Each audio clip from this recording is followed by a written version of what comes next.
And welcome back to the Superdome. Sean Payton and Steve Spagnuolo, the two coaches, and they were both coordinators with the New York Giants. Spagnuolo on defense, Payton on offense, and the Rams' 6 wins equals what they had the last 3 years.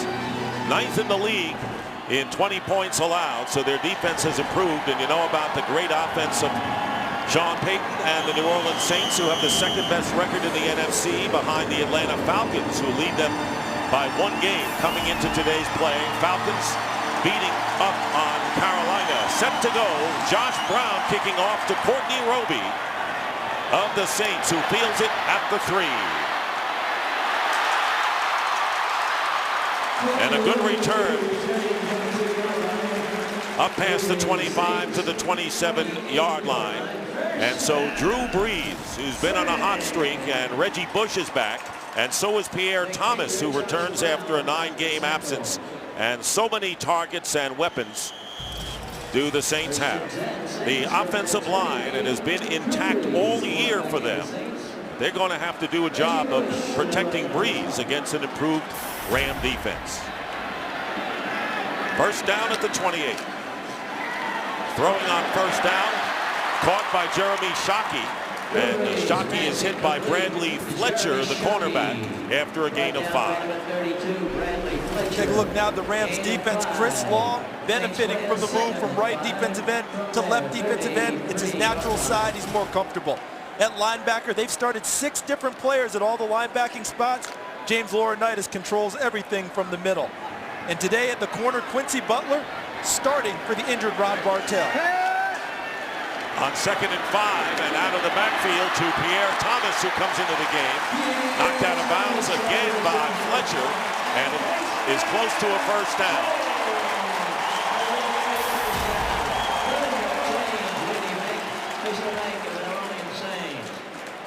Tackled by number 32, Bradley Fletcher. And Fletcher goes out of the game and replaced by Kevin Dockery. So this Ram team already thin in the secondary, with the loss of Ron Bartell, who's not playing. It'll be a first down at the 38. What if the Saints coaches have watched him go off the field and want to attack that position early with their great wide receivers? Quick pass on the slant to Marcus Colston, and Colston gets about 5.5. Chris Chamberlain, the linebacker, on the immediate tackle. Great game of cat and mouse there between Drew Brees and James Laurinaitis.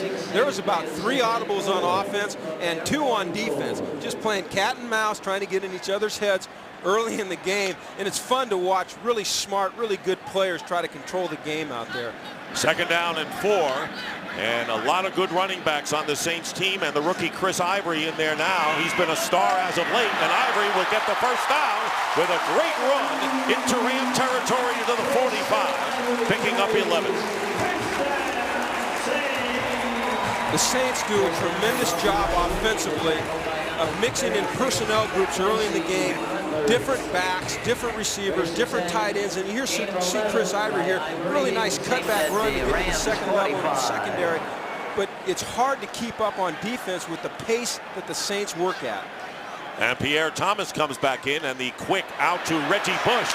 And Bush gets loose and will be stopped about 3.5 yards shy of a first down by Bradley Fletcher, who came back into the game after going out for a play. When I talk about pace, I talk about the way they substitute personnel in and out. So if you're a defensive coordinator, you've got to figure out who they've got on the field defensively so you can make a call. And they work so fast that it's hard for you to keep up with your calls, which you want to do versus the personnel groups, because you can't figure out who they've got on the field.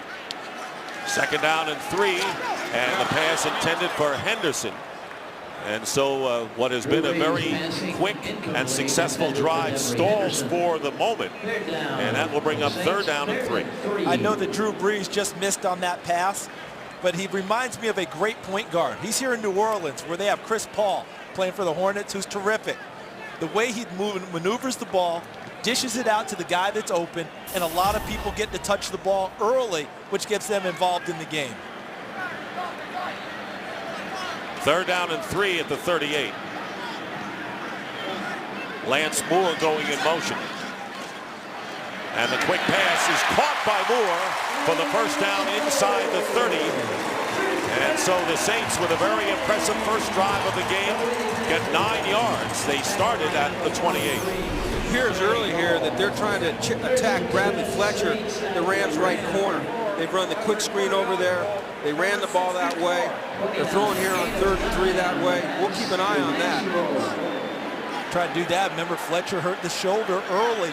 So you got Dockery going in there trying to fill in. And the handoff is to Ivory. And the Rams stop him for no gain, maybe a loss by a half a yard. James Laurinaitis. And this Ram team really stepping up in class, guys. Without question today, playing a road game. They've been successful winning the last 2, as you see that last play. But a road game, and they're trying to win to stay at least at top of the West. And they need to have negative plays like they just forced there and get the Saints into 2nd and long, 3rd and long in order to have success defensively. This is the 9th play of this opening drive.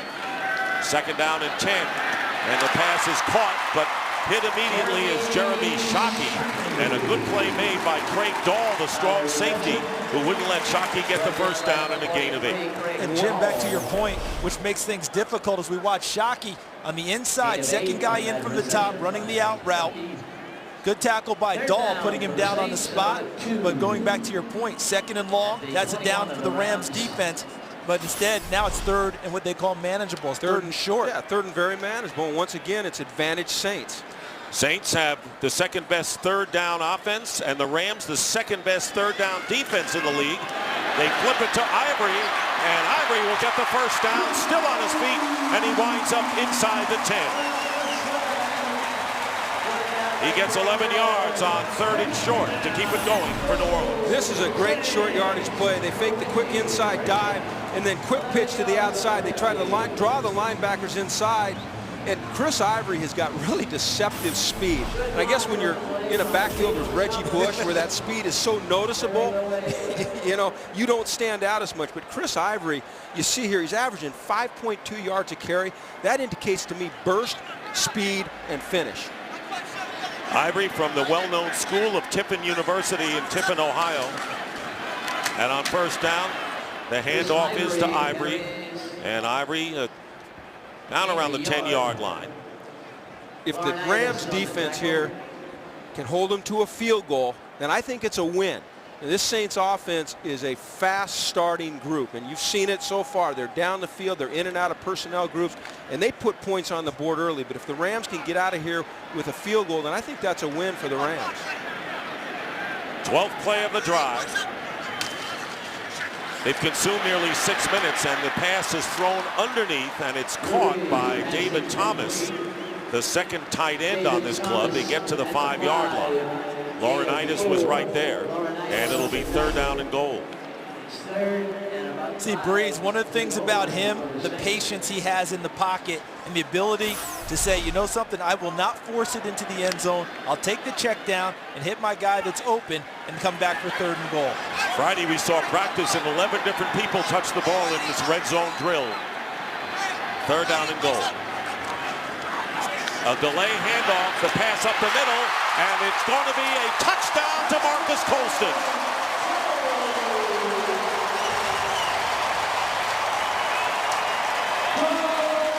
Five-yard throw from Drew Brees on the opening series of the game, and the Saints jump in front. Now this throw and catch reminds me of something that Drew Brees told us in our meeting. And you know what it is? Is that I don't ever really think that Marques Colston is covered. Wherever I put the ball, he uncovers himself against the defender, and with his catch radius, it's almost like go-go gadget. He can just go up and go get it, and there you have the touchdown. Garrett Hartley on to add the 7th point if he can for the Saints, and he does. So the 26th touchdown pass of the season for Drew Brees, and Colston now with 6 coming in as the team's receiving leader. 5 yards. New Orleans on their opening drive takes the lead. Sean Payton congratulating his offense as the Saints, they've been doing it all year, the largest margin in the NFL, outscoring their foes by 65 points in the first quarter. A 13-play, 72-yard drive. Brees throwing to 6 different receivers. And the kickoff into the end zone, being run out by Danny Amendola, and he is tripped up. Amendola is tripped up shy of the 20-yard line by Lee Torrance. So the Saints trying to keep pace with the Falcons, leading 7-0.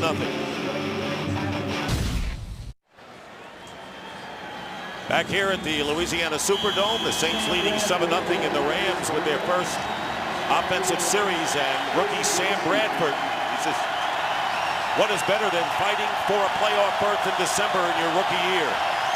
Starting from the 10, or make it the 18, and the handoff to Steven Jackson. Jackson has had solid games against the Saints in the past.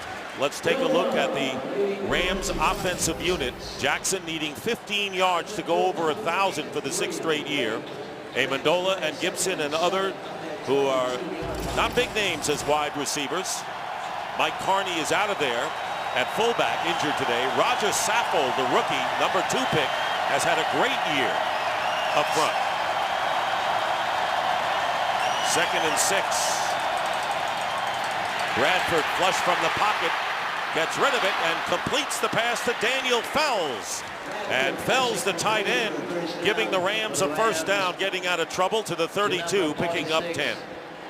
When you look at this Saints defense, ranked 9th overall, 5th in points. It all starts up front. Will Smith gets a lot of publicity, but Cedric Ellis and Remy Adele, 2 powerful men inside. And then Jonathan Vilma, the quarterback of the defense, everything runs through him. He's an extension to Greg Williams. Keep your eye on 27, Malcolm Jenkins Day. He'll line up at safety in the slot. Great matchup with him and Danny Amendola.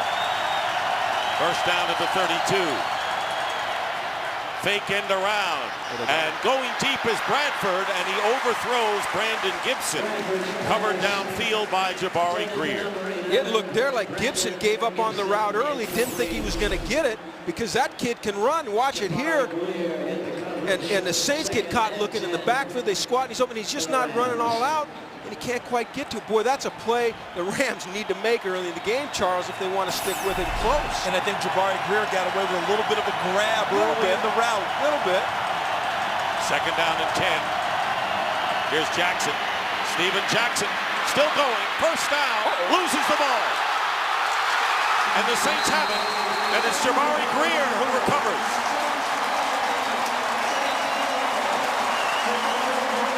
Roman Harper knocked it away from behind, and Greer recovers, and the Saints get the ball back. Well, they work on this.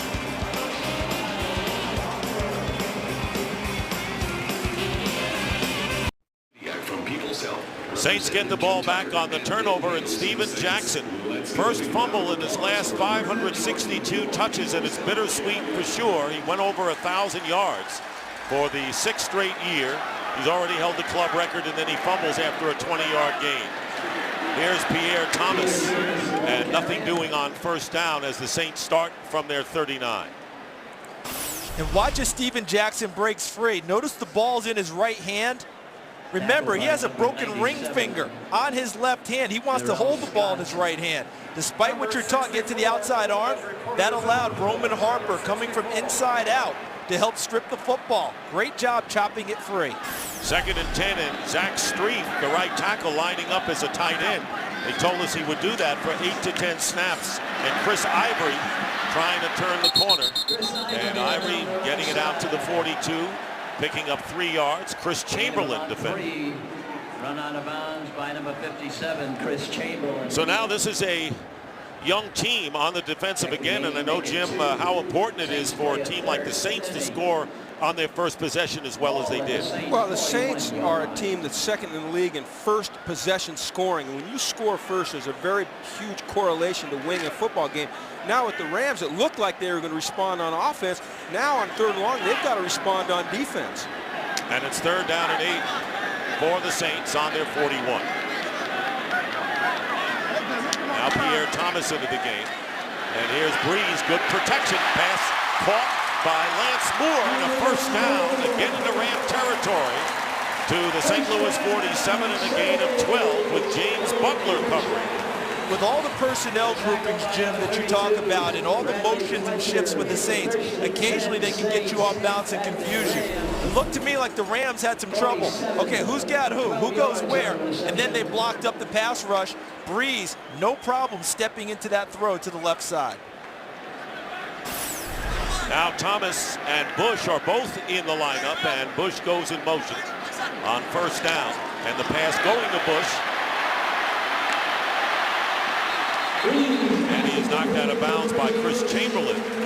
Everything they do offensively is at breakneck pace. The way they get on and off the field in substitution, the way Drew Brees gets into the huddle, calls the play, gets to the line of scrimmage, the way they shift, the way they go in motion, and it puts tremendous stress on not only the defensive coordinator to get a call in once he recognizes personnel, but the defensive personnel to react.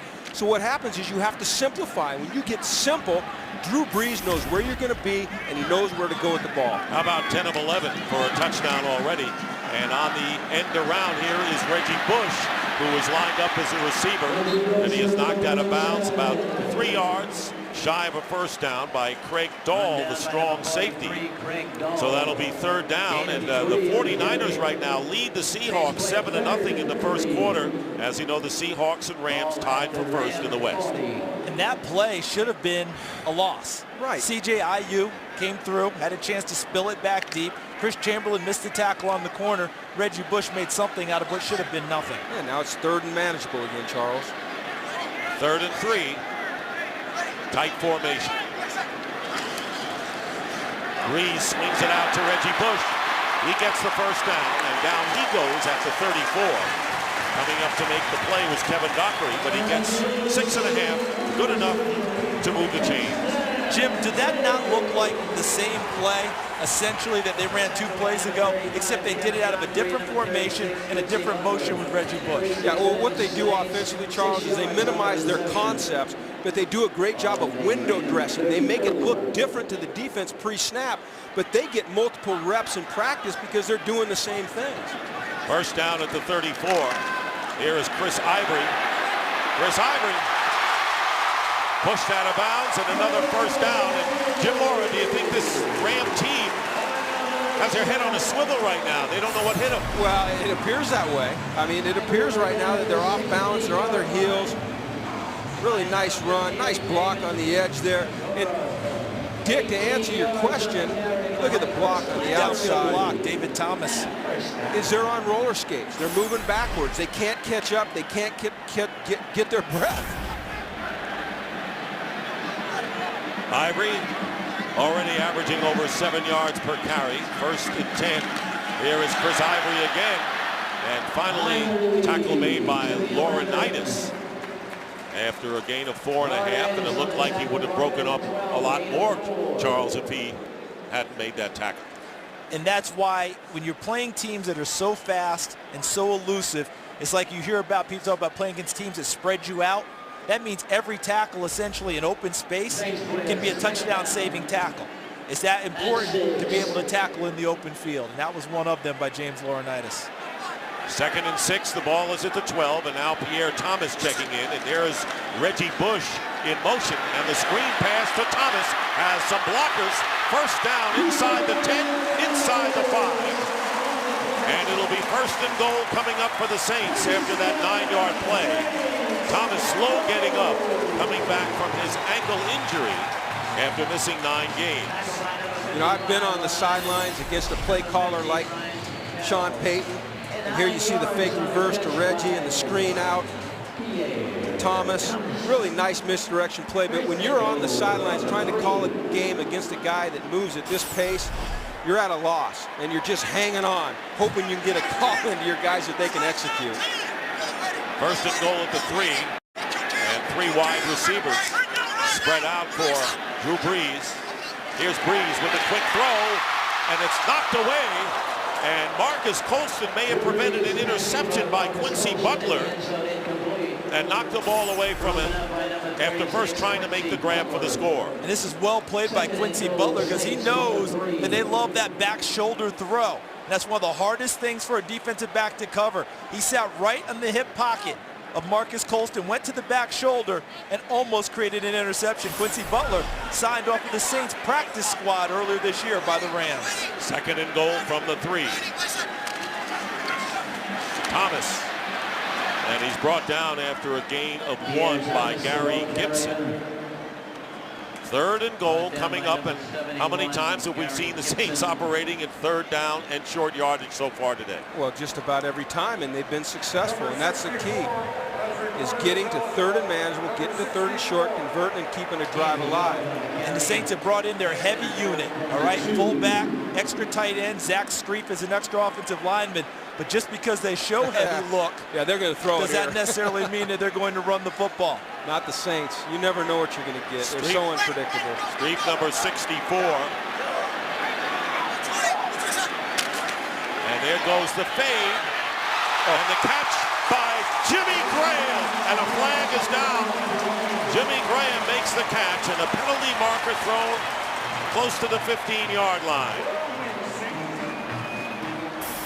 Tony Correnti, the referee today. Regardless of how this goes, what a catch.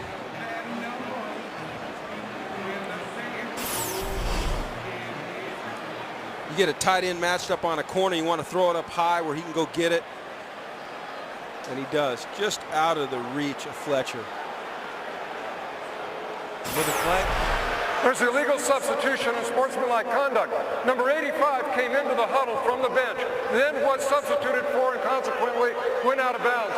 This 15-yard penalty will be assessed. It'll repeat 3rd down. A big one. A big one against the Saints. It was Thomas, 85, he was talking about. So there's your huddle, okay? Here comes Graham into the huddle, and there goes Thomas out. See, Thomas was part of the original huddle. Here comes Graham late, and Jim, as a defensive guy, you know with the NFL rules now, you're supposed to be able to match when they change personnel for the defensive side. That's why it's unsportsmanlike conduct. Well, Tony Correnti did a great job of recognizing that you cannot have 12 guys in the huddle, especially when you're the Saints with all the personnel groups they use. They had too many men on the field a couple of times last week against the Bengals. Bush lining up to the top of your picture. 3rd down and goal, back at the 17, the pass up the middle, and it is caught by Colston for another touchdown.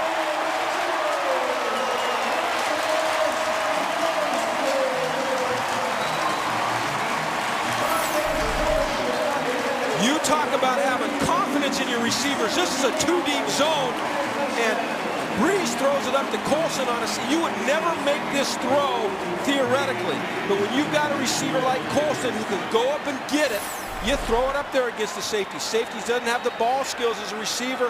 What Sean Payton talked about that on Friday. Great example there. Hartley with the extra point, and with 24 seconds left in the first quarter, it's 14-0. 2 touchdowns, Breeze to Colston. First one was 5 yards for the score, and this one was from the 17 on 3rd down and goal. 14-0, New Orleans. Taking advantage of the Steven Jackson fumble, the Saints go 61 yards. In this game, they are 6 for 6 on 3rd downs, including both touchdowns that they scored on 3rd down situations. Danny Amendola back deep, and Thomas Morstead, who is the punter, but kicking off in today's game. So the Rams getting another chance, and a good deep kick. Amendola will run it out from the end zone. Gets hit, gets to the 20-yard line. That was Marvin Mitchell who made the tackle. So let's see what the Rams do. They were moving the ball before they turned it over. Now they trail by 14. The story of this game so far in a nutshell, and the 3rd down conversions perfect for the Saints, who also recovered a fumble.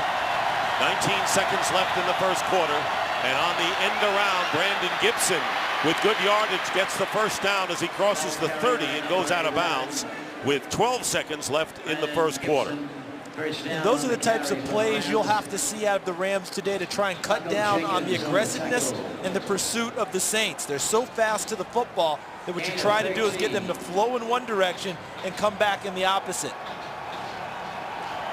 And that time will run out. That is the end of the first quarter with the score. The Saints 14 and the Rams nothing. And Fox NFL Sunday will continue after these messages. Ram defense hanging in together despite the fact they trailed 14-0. We start the second quarter. Dick Stockton, Charles Davis, and Jim Mora. First down at the 33 for the Rams. Sam Bradford with time completes the pass close to the 40-yard line to Daniel Fells.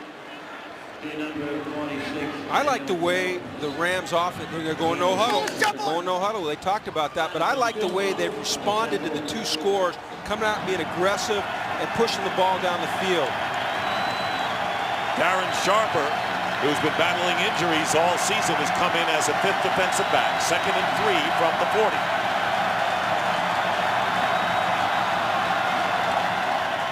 Steven Jackson up the middle, good yardage, gets to midfield and picks up a first down, and it was Sharper who brought him to a halt, and a gain of 10 for Jackson. And Jim, you talked about them going to the no huddle, but you notice it's not one of those quick things where they're up on the line of scrimmage wanting to snap the ball fast. I think they're trying their best to keep the defense of the New Orleans Saints in base or whatever they're on the field with, read the coverage, and then call the plays from there. First down, and here's Jackson. Steven Jackson spinning his way and picking up about 5. And for a game break, here's Kurt Menefee. Kurt. Patriots picking up where they left off Monday night. Early on against the Bears, Tom Brady hooking up with Rob Gronkowski. Trust me, it crossed the goal line in the snow.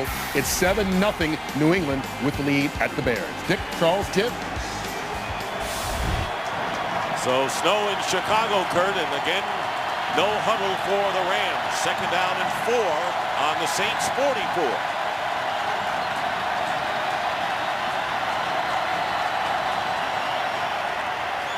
Bradford, and open is Jackson up the middle. Jackson inside the 30, and chasing him down is Malcolm Jenkins, and we've seen him do that this year on a couple of occasions, but a 19-yard pickup, and the Rams coming back smartly. First down at the 25. Watch Steven Jackson, number 39, get right to the sight line of Sam Bradford, hands up, calling for the football. Bradford puts it right on him, plenty of room to roam. We've talked about Sean Payton as a play caller. Early in this game, Pat Shurmur for the Rams is doing a very nice job mixing and matching against an aggressive Saints defense. Play action. Bradford will run out of bounds. And there is the poise that the rookies have, a 3-yard gain on that play. So we know where he ranks. He's right up there among the quarterbacks drafted #1 overall through the first 12 of their rookie year. But the impressions that both of you have. Well, the statistics speak for themselves, but when you go meet with this kid, the poise, the command he has of the offense, the way he sees defense, his study habits, those are the things that jump out at me. 2nd down and 6, Jackson, or make it Keith Toston. With Kenneth Darby out of there, Toston becomes the backup running back, and he's giving Jackson a breather as he gets to. Your thoughts on Bradford, Charles? Well, for me, I go back to his college days. This is a kid who came out who maybe wasn't the most heralded quarterback in his class, beat out everyone, and he's got that quiet way about him, but he's one of the better athletes you'll ever run into. Don't play a round of golf against him. You'll get your feelings hurt, and your wallet will be a little bit lighter. Tight formation, 2 tight ends, 3rd and 4. And now they open it up a bit. Jackson, the running back. Bradford getting pressure up the middle, and the pass is incomplete. And Brandon Gibson claiming he was interfered with. No flag is down, and the Rams will have to settle for a field goal try. Brandon Gibson indicating against Jabari Greer, who earlier in the game got away with a slight tug against him. Did he this time, Jim? Well, a little tug, but that ball was uncatchable. I don't think you call that right there. I think Sam Bradford needs to put that on him a little bit better. This is a good drive for the Rams now. If they can come away with 3 here, that's a good response to the touchdown that the Saints just had. Josh Brown with a 38-yard attempt.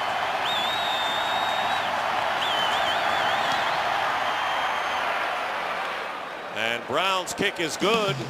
So the Rams come back after giving up 2 touchdowns. And Steven Jackson already has 59 total yards. It's now 14-3 Saints. So the Rams get on the board as Sam Bradford looks at the pictures from on top. And now Drew Brees getting ready to go to work. He's already done a terrific job. Roby is back for the Saints. 14-3, New Orleans leads. And here's Courtney Roby returning the kick, and he is stopped just shy of the 20 by Chris Chamberlain. You start with $1 million and all you can do is lose it. That is hardcore right there. If you put it in the bank, you get some interest. We know that. There you see the Saints touchdowns on their first 2 drives. And they were at least 10-play drives. First down at the 19 this time. Chris Ivory, the rookie, who doesn't play like a rookie. Play action for Brees. Has time. Drills it. Incomplete. And no receiver in the area. And that'll bring up second down. Interesting first down call. This is the first time the Saints haven't had decent field position to start. All right, backed up a little bit.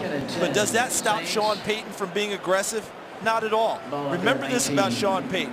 He was a quarterback when he played in college.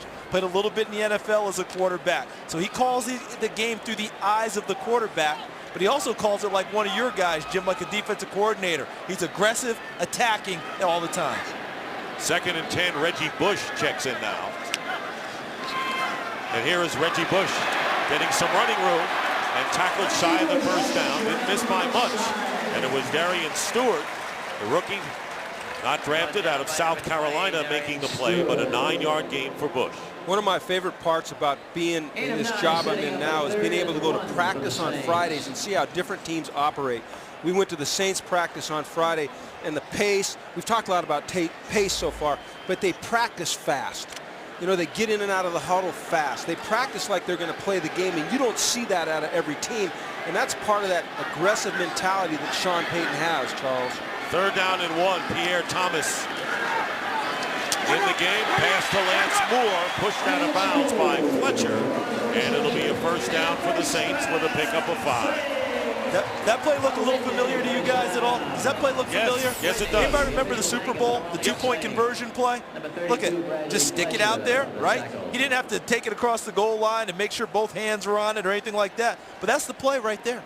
Well, when you've got 3rd and 2, 3rd and 3, 3rd and 4, you've got a lot of things you can do. I think I saw it about 5 or 6 times.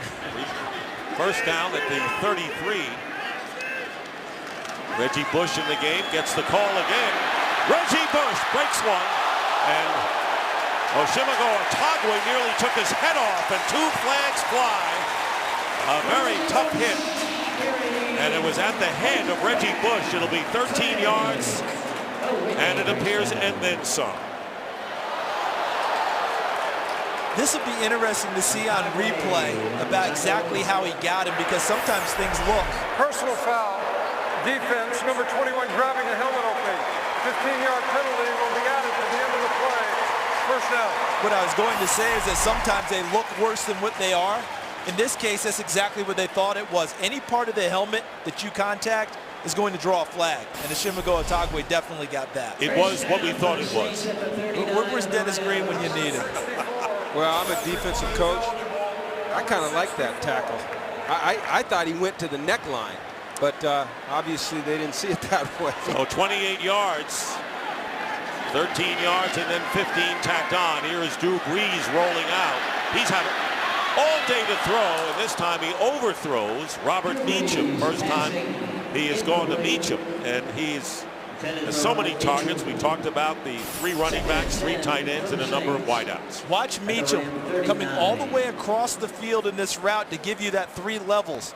Right, Jim, you got one guy deep, one guy intermediate, and another guy short, giving Drew Brees a half-field read. Almost felt like he threw that one over the top of him just because he was covered. I think he was just getting rid of it there, Charles. And speaking of 3 tight ends, they have 3 in there right now, including one sprawl out to the right, and there's the screen to Pierre Thomas. And Thomas is tackled from behind by Gary Gibson. Gain of 6 yards, so the Saints driving in Ram territory again. And one of the things the Saints do in their offensive philosophy is they design plays with specific people in mind. Pierre Thomas runs the screen game better than any back they have on their roster.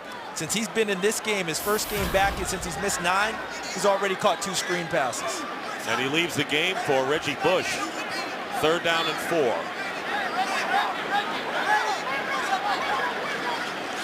Quick toss to Bush. Reggie Bush is going to be tackled, and a big play made by Quincy Butler, preventing Bush getting away for a possible 1st down. No gain on the play. Should he have taken this one up inside more instead of trying to shift it? See, as he bounced it outside, if he takes it straight upfield, watch, he's going to cut to the outside instead of taking it right up here and maybe have a chance. And it's 4th down and 4, and the Saints going for it on the Ram 33, and why not? You're too far for a field goal. You don't want to punt the ball away, and with this offense, they're used to converting on 3rd down. And here's Breeze, slam dropped by Robert Meacham. And Meacham would have had the 1st down. He drops the 4th down pass, and the Rams will take over on downs.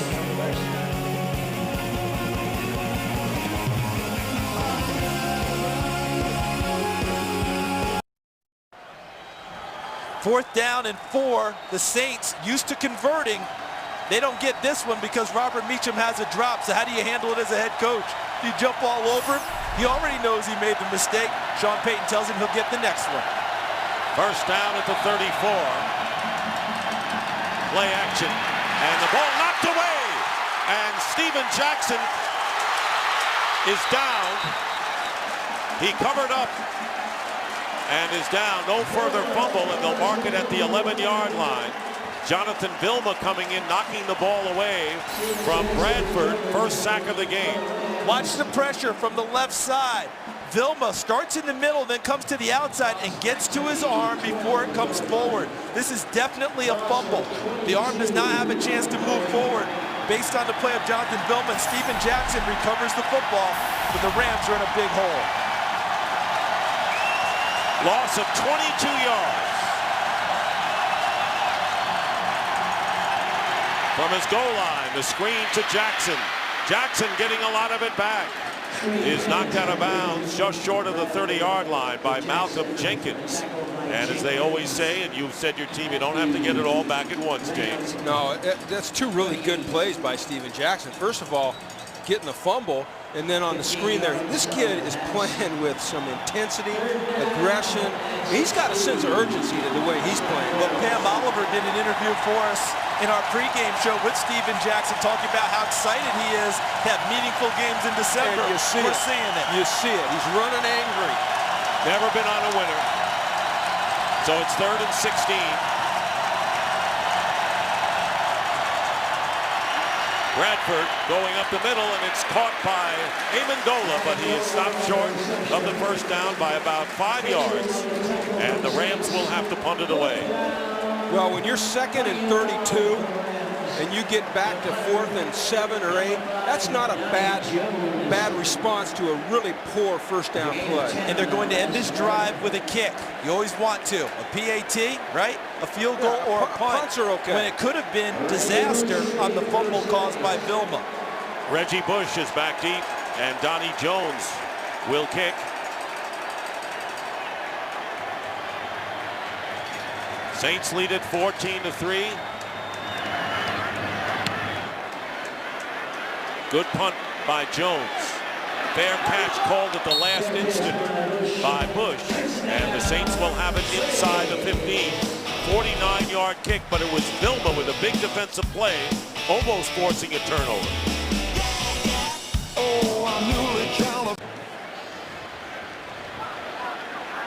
Saints with the ball, 1st down on their 13. Reggie Bush with the carry, and he's hit. Jim, as a head coach, tell me what your impression is of what we've seen in the last 2 series by each team's possessions. Well, I like what the Rams have done, and something that sometimes goes unnoticed is the way they were able to flip the field there. Remember, they had 2nd and 32 inside their 10. but they got positive yardage on second down. Then they had a really nice punt to pin the Saints back down inside their 10.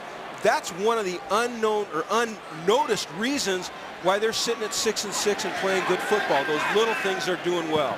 Second down and 6. Breeze trying to go to Colston. In the NFC South, the Atlanta Falcons crushed the Panthers 31-10. Michael Turner, by the way, with 3 touchdowns. So the Saints needing a win today to stay within 1 game of Atlanta in that race. And they have 1 game left against the Falcons. That will be in Atlanta, however. Charles, you know, you talked earlier in this game about the Saints starting fast and then hitting a little lull. You kind of see that, don't you? Yeah, this is the last 2 weeks. They've been up strangleholds on Dallas and Cincinnati, up 14 in both of those games, and had to win them both late. This is what the Rams are counting on at this stage. They're down in 6. Breeze getting good protection, steps up and caught by Jimmy Graham. And the rookie from the University of Miami makes the catch and a gain of 21 yards. Sean Payton said the only thing holding back Jimmy Graham is me at this point. Look at the inside receiver here against what looks like a 2-deep zone. James Laurinaitis jumps up and he finds the opening. Look at the eyes of Breeze. Look at him scanning the field, good protection in the pocket, and then he puts it on the money. I think the thing that's impressed me the most so far about Jimmy Graham's development, only 1 year of football at the University of Miami, and already he's reading coverages, finding the dead spots against zones, and making big plays for the Saints. He was a hoopster there, Charles. And there's Breeze.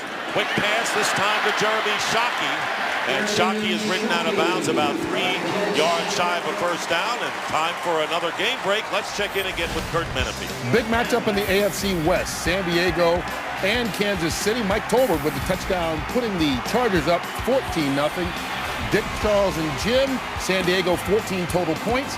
Kansas City 15 total yards. And in a game that affects the Rams, Kurt, the 49ers leading 13-7 over the Seahawks. 7 different receivers catching a Drew Brees pass. This one caught by Colston, who has 2 touchdown catches, and he gets the first down into Ram territory. Kevin Dockery on the coverage, gaining 7. Charles, just when I talk about a lull, what happens? They pick up the tempo, don't they? The telepathy between the Saints and what we're saying up here. Okay, you want to see a lull? We've got one for you. But I go back to this, Jim. As a coordinator, you know how difficult it is to prepare for a team that spreads the ball around a bunch. And Drew Brees, my point guard analogy, still holds. 7 different guys have touched it already in the pass game. Pressure put on. And that was Kevin Dockery who came up from the secondary to force Drew Brees into getting rid of it and throwing it away. How about Friday's practice when they were working in the red zone? And Drew, I've never seen this. Now, I've been on staffs with 2 Hall of Famers and 5 Pro Bowl quarterbacks. This guy, after he'd deliver the ball, then he'd go mentally and even physically with a half throw in the footwork through every other throw that route had. And Charles, you talk about spreading the ball around. He did it mentally in practice every play. It doesn't come by accident. Second down and 10. Pass intercepted by Bradley Fletcher, and Fletcher brings it back to the 42-yard line, and the Rams pick off Drew Brees. An 8-yard return, St. Louis ball. Fletcher playing perfectly against Colston, and the first turnover committed by the Saints. Brees with his 17th interception of the year, and Fletcher with his 4th pickoff, and he leads the team in that department. So already 6 more interceptions thrown by Brees this year than last. First down at the 43, and a penalty flag is down.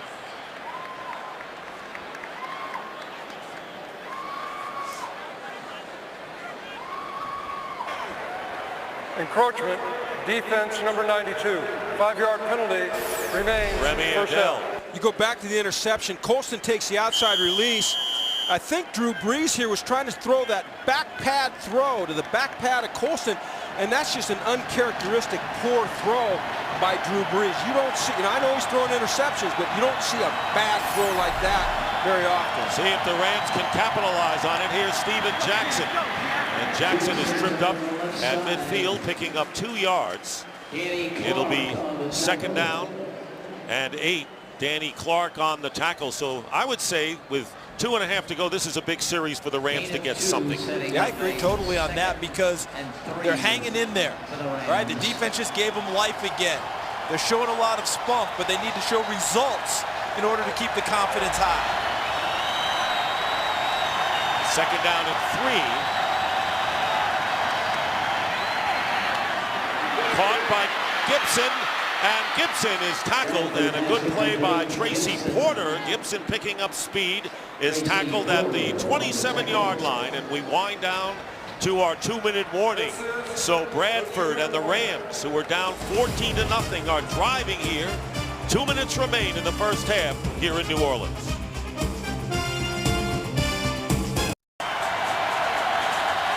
Two minutes to go in the first half, 14-3, a 23-yard pass prior to the 2-minute warning, and a first down on the 27. Play action. Bradford gets hit as he throws, and intended for Denario Alexander, incomplete. Let's go back to the previous play where, watch the eyes here of Sam Bradford, and he sees the 2 linebackers creeping up. And then Harper, he takes a look out at Harper right here, and he knows right now that pressure's coming, and there's no doubt that he's going to go to Brandon Gibson on the hot route out there, the quick hitch. You talk about a young rookie quarterback who can absorb a lot of information quickly. Great illustration there. He's thrown 9 passes. Brees has thrown 27. 2nd and 10, and knocked away. Amendola was the intended receiver, and Jabari Greer making the play. And that'll bring up 3rd and 10. Greg Williams, the defensive coordinator, and he kind of indicated he'd be coming at Bradford today. You just talked about the eyes of Sam Bradford. On this play, it was the eyes of Jabari Greer. He did that cluing technique where he read the quarterback and the receiver, kind of a split focus, and drove on the football when he saw the drop of Sam Bradford end.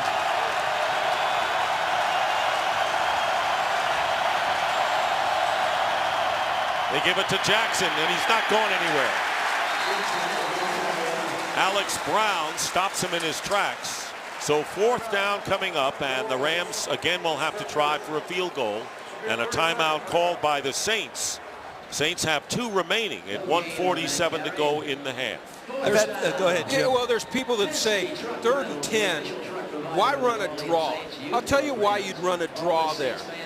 You're anticipating pressure. And a lot of times when Greg Williams brings pressure, it's overloaded pressure, which means there's gaps that if you can squirt through, you can hit a big gainer right there. So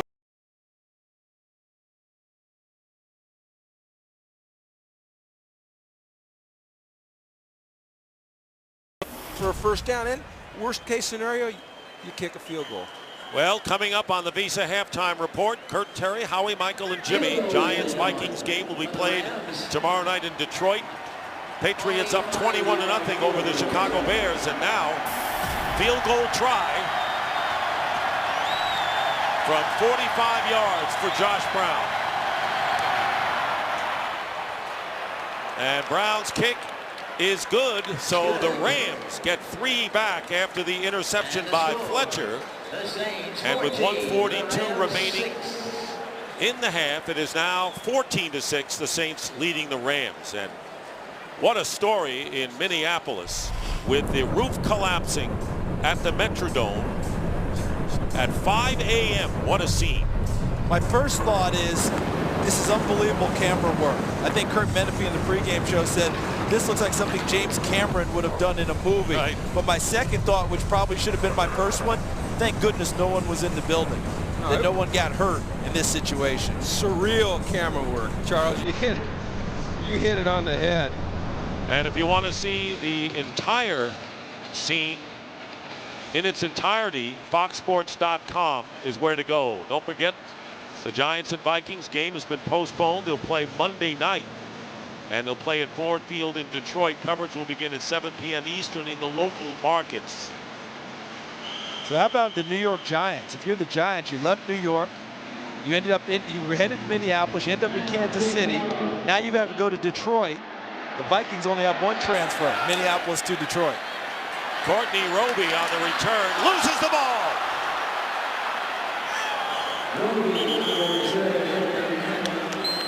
And the Rams recover. Courtney Roby coughs it up, and it was Britt Miller who forced the fumble, and the Rams get the ball back with 1:37 remaining in the half and 3 timeouts left. And let me state it right now, that now that the Rams have the football, this cannot end up in 3 points. This has to end up in the end zone. That's how you win football games, not kicking field goals. And look at the hit here by Britt Miller, and also by Chris Chamberlain, number 57, who really put the ball out. Yeah, Chamberlain put his hat right on the ball. Darian Stewart recovers, so the Saints turn it over twice in a row, and the Rams have an opportunity. All right, thank you, Kurt. Now, before we tell you about the NFC West standings, it was Courtney Roby who was knocked down and still down, but he was talking, and that's a good sign. Sean Payton went over there to see how he was, and then he moved away. So the preliminary signs are more favorable than not, I would say, for Courtney Roby right now. And they're working with him, and they're bringing on the truck to take him off. Here it is again. He gets lined up as he goes through. Britt Miller hits him first, 49, and Chris Chamberlain knocks the ball free. And as he twisted and went down, he looks like he's trying to get to the football at that point. Then look at the top. People just sat on top of Chris Giordano. Number 37 goes right on top of Courtney Roby. Well, and he's going to be taken off on the stretcher here. And as you mentioned, Dick, we saw his hands moving. We saw him talking. And so time for another game break. Let's go out now to Kurt Menefee. Kurt? Well, the 49ers scoring quickly. While we showed you that last game break, they put up another touchdown. Bryant Westbrook revitalized with a little playing time. 62-yard touchdown reception from Alex Smith. And they lead the Seahawks 27-7, only 8 seconds after scoring before. Dick, Charles, Jim? All right, Kurt threatening to make a route out of that one. And the West, in which the St. Louis Rams and the Seattle Seahawks 6-6 coming into this game. And you know, a lot of people talking about you know, the fact that it may be a 500 team that wins this division, but the interesting thing is that they will have home field advantage on the first round of whoever wins in the NFC West. And Charles, we were talking about and we know that the playoff doesn't start now, but if the season were to end right now, these two teams would be playing, but where? They'd be playing in St. Louis. Right. Because St. Louis would be the division winner right now as things stand as we headed into today. First of all, we certainly hope Courtney Roby's going to be okay. That's the number one thing here. But as we turn it towards going down the stretch, Jim, we talked about this a little during this game. The Saints, with their typical fast start, but in recent weeks, they've shown that lull. They've shown that ability to let teams back into games. And the Rams, unfazed, have worked themselves back into this game. But I'm going to say it here and now. When they get on offense, it cannot be a field goal. They've got to find a way to stick the ball in the end zone. I agree with you there. But how about this Rams football team? How impressive that a young team like this, that was 1-15 last year, can come in here and weather the storm, play with the poise that they're playing with, and here we are inside the 2-minute. They've got the ball in scoring position. They're right in this game against the defending Super Bowl champions. They were down by 14-0, and you couldn't have a more emphatic 14-point deficit, Charles, the way this game went. Now we saw, and you can see now, moving his arms and extremities and talking, Courtney Roby, which is great news. Which is a terrific sign, because that's a tough hit, obviously, coming inside after on the kickoff return, and then one of his teammates sitting on him with the whole pile around him when the ball came loose. That is, but how about the Rams' back-to-back turnovers they created to put themselves in this position? You know, we come into this building today, and Jim, you're seeing a lot of old friends for you, and of course your dad was the most successful head coach that the Saints had before Sean Payton actually came on the scene a few years ago, and you worked on his staff for 5 years. You're feeling coming back to this building? Well, I love coming back here. As a head coach of the Atlanta Falcons, I came back here for the first game after Katrina. And you talk about an emotional time for me. You know, my dad spent 11 years here, led them to 4 playoff games. They had never had a winning season. And I came back for that first game after Katrina. There was no chance we were going to win that game. But going off the field, I had tears in my eyes for the people here in New Orleans because I know how much this franchise, this football team means to this region. And at that time, coming through what they just come through, you know, you never want to lose a football game, ever. But if there was one that I had to lose, that was the one that I could stomach, just because I knew it meant so much to these people. Talk about my dad. He has been so welcomed back here. Sean Payton has gone out of his way to welcome my dad back into the fold of the New Orleans Saints, and he loves coming here. And, you know, can we just switch topics here? Look at Drew Brees right there, saying a prayer. You know, these football players, they go out onto this football field and they get after each other. But when they're comrades, and when one of them goes down, regardless of which team it is, boy, the concern, and you just see it. They're concerned about each other as people.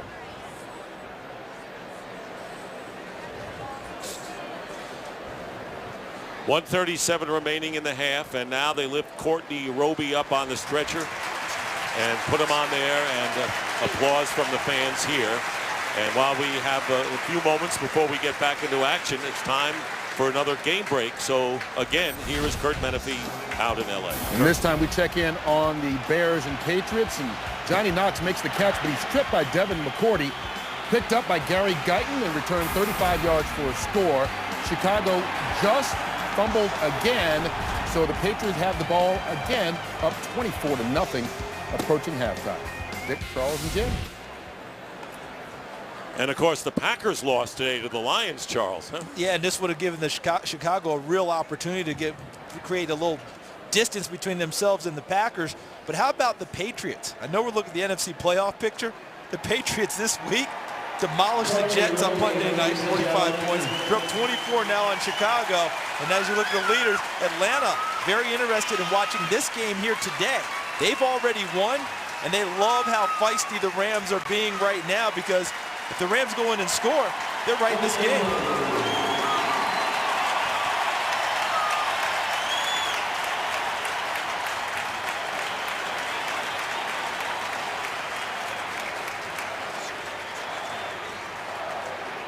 So Courtney Roby,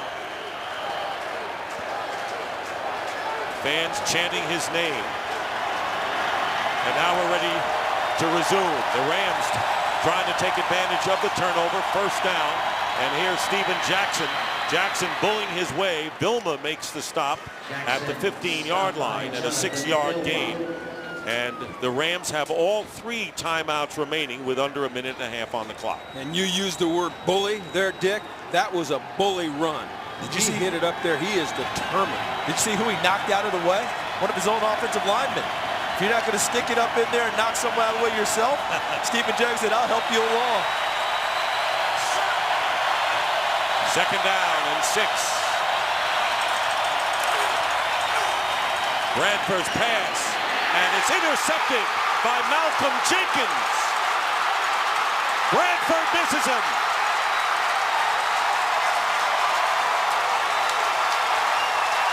Jenkins all the way for the touchdown. 96 yards.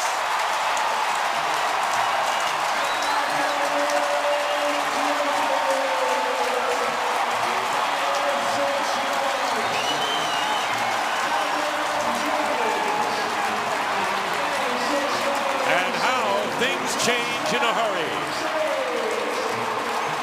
Instead of the Rams making it a closer game, the Saints widen it to 20-6, and the extra point coming up.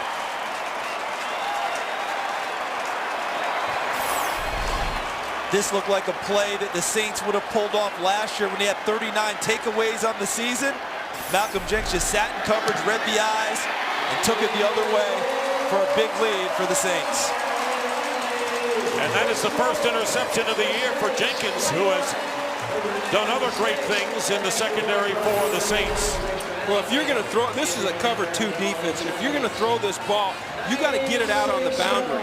You can't bring it inside to where the safety can make the play. That's a poor throw by Sam Bradford. Not a bad decision, because you want that, they call that the dead spot. You want to hit the dead spot versus a 2-deep zone. That's that area out on the boundary. But you've got to put it out there. You can't bring it inside where the safety's going to be, and that's what he did. And you have to put a little pace on it. He was trying to throw it over the top of one level and drop it in on the other. And once you brought it inside, as you pointed out, Jim, once the ball was thrown inside, that allowed Malcolm Jenkins to make the play on it that he did. Yeah, not a bad decision, but a bad throw.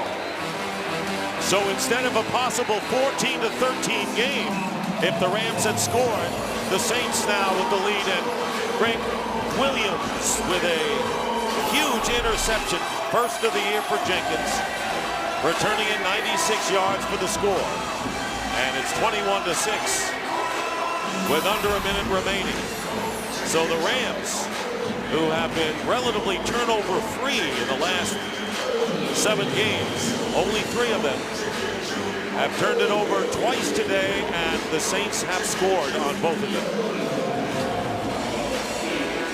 And that last one is a killer, because you've got a chance at least to put 3 on the board. Morstead's kick. Amendola in the end zone on the return. And Amendola brings it out to the 25-yard line. Well, on Friday, January 7th, it's one of the most anticipated bowl games of the season as the LSU Tigers take on the Texas A&M Aggies in a rivalry that is over 110 years old. Our exclusive coverage of the 75th AT&T Cotton Bowl Classic live from Cowboys Stadium begins at 8 p.m. Eastern. Kicking team number 59. 15-yard penalty, first down. 5 Pacific on January 7th in high definition on Fox. Another Saint is shaken up. And that's going to be Matt Giordano, and the penalty on the kicking team. And that went against Anthony Waters on the face mask, but Dick, that Cotton Bowl is going to be a lot of fun. LSU has the best defensive back in the country in Patrick Peterson. And Ryan Tannehill, who's become the starting quarterback for Texas A&M and has played very well down the stretch, he'll be challenged by Patrick Peterson. And Charles, you're going to be part of the pregame coverage, and I know that you've already done a lot of research for that big LSU Texas A&M game. To get ready for that game, you have to do a lot of research. Myself, John Lynch will be there for the pregame show. Looking forward to working with the legendary Pat Summerall. Kenny and Moose will have the call. We can't wait. That'll be a lot of fun.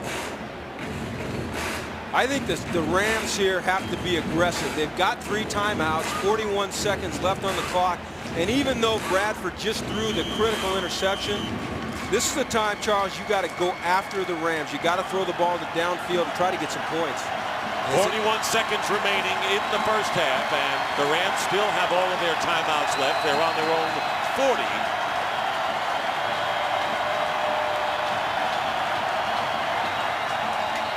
Short drop, and Jackson on the swing pass stops the clock at 37 seconds after picking up 6 yards. You have to understand with the Rams here, because I'm with you on this one, Jim, but it's easier to do if Sam Bradford's your quarterback. And what I mean by that is they've got full trust in this young man. Yes, they do. Right? They don't see him get, you use the word unflappable in the open. That's what he's been like. That interception already gone out of his head. They don't feel the need to protect him the way you would many young quarterbacks. Great point. Second down and 4. Bradford under pressure and gets rid of it, and the flag will come down. And possible intentional grounding call as Scott Shanley, the linebacker, came up strong on Bradford. I think he was still in the pocket, and the ball didn't get to the yard line. The quarterback was hit by a defensive player and then threw the ball thereafter. He is responsible for the action of the football. This is intentional grounding. Offense number 8 requires a loss of down, 3rd down. Scott Shanley, who got to him first and forced him to try and make a play, but Sam Bradford's still in the pocket. So you can't ground the football from still within the pocket. If you get outside the tackle box, as long as the ball got back to the line of scrimmage, it wouldn't be intentional grounding. Well, how about, normally in this situation, you'd see a defensive coordinator sit back and play some soft zones, Not Greg Williams, baby. He is bringing it. He's dialing up pressure, and that's his philosophy in these 2-minute situations. And that doesn't surprise anybody. No, absolutely not. How about his hat? The beep hat that he had on Friday at practice? Got to have speed to play for Greg Williams. And what he's thinking right now, guys, he's thinking about another score. Yes, he is. He's trying to get another score for the half for his team. His aggressive mentality, and it's funny, he was a quarterback when he was in college, calling the game from the defensive side now. Ball is at the Ram 30. It'll be 3rd down. 30. And they have not spotted it. Right now they have spotted it at the 32. 32 seconds left in the first half. So where's it going to come from? Where will the pressure come from? They ought to run the football. They got to get to midfield for the first down, and they're going to give it to Steven Jackson. And Jackson working his way up to the 45, where Alex Brown makes the tackle, and a timeout called by the Saints. You got to run the football there, force the Saints to use their second timeout.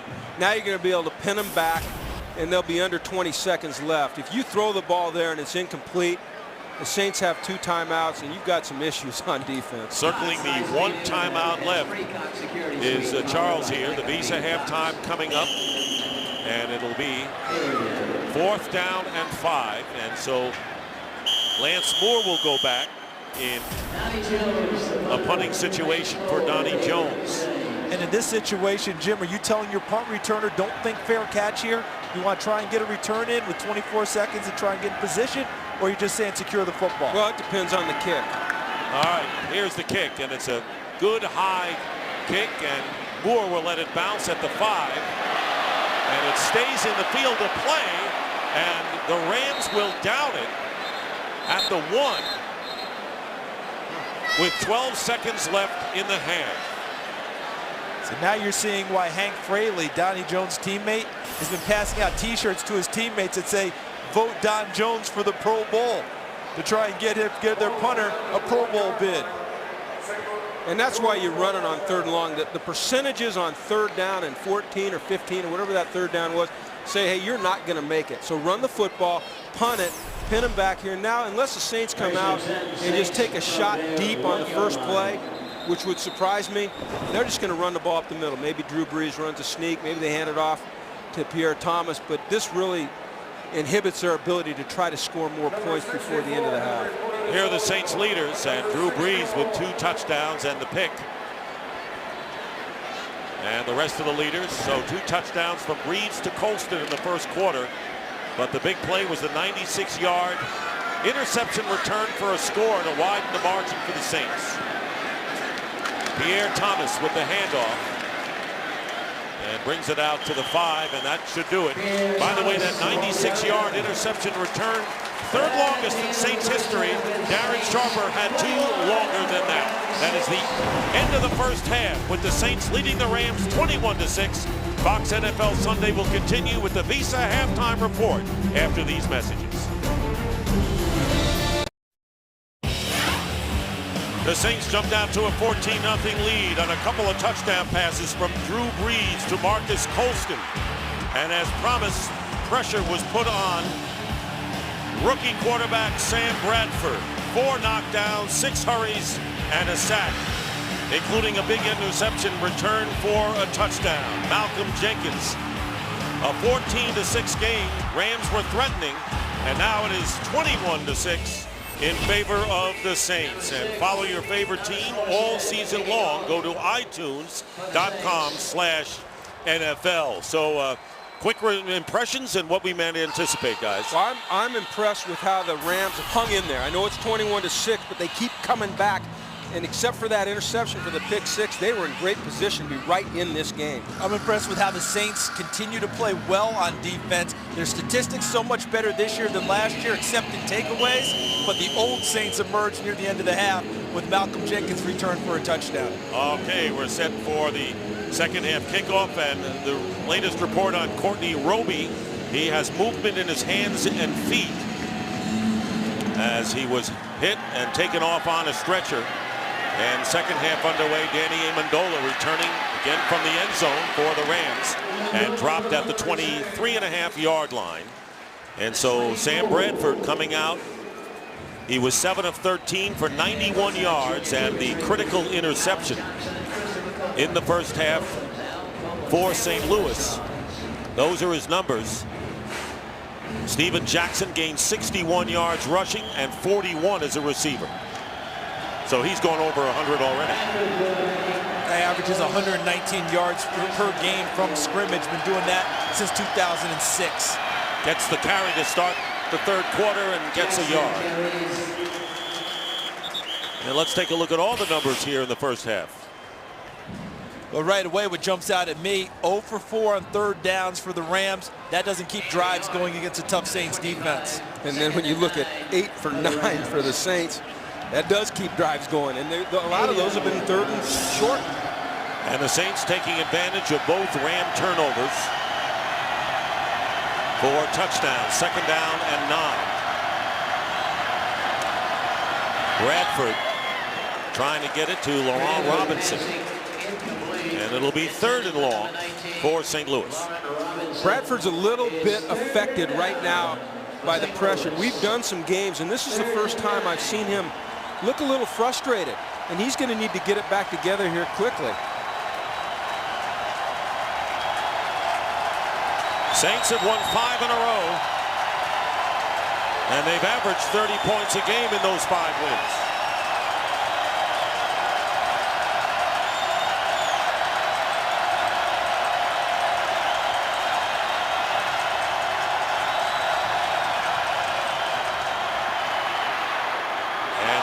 Incomplete, and it was intended for Amendola, and the coverage by Malcolm Jenkins. So 3 and out for the Rams on their first possession to start the second half. And this is where the lack of speed at wide receiver for the Rams shows up. The Saints defensive backs don't think anyone can run past them, so they went to a man-free coverage. Darren Sharp was the free safety in the middle over the top of everything. Everyone else matched up man-to-man, and Malcolm Jenkins breaks up that pass. Reggie Bush, and Sean Payton said Bush would return punts when the field position looked good, and it does here. Donnie Jones kicking. Oh, you don't want to put it right down the middle for this guy. Well, good hang time, and here is Bush at the 17. And he is dropped at the 25 by Brent Miller. Pressure on Bradford, and you knew that was coming from Greg Williams all day.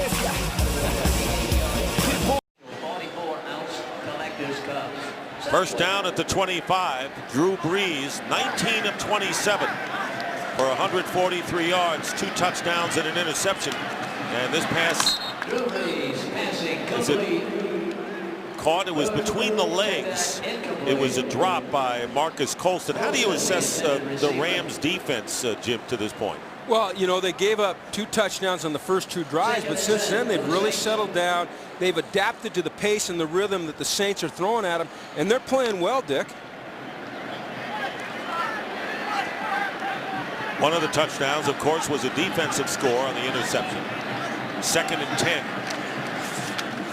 Reggie Bush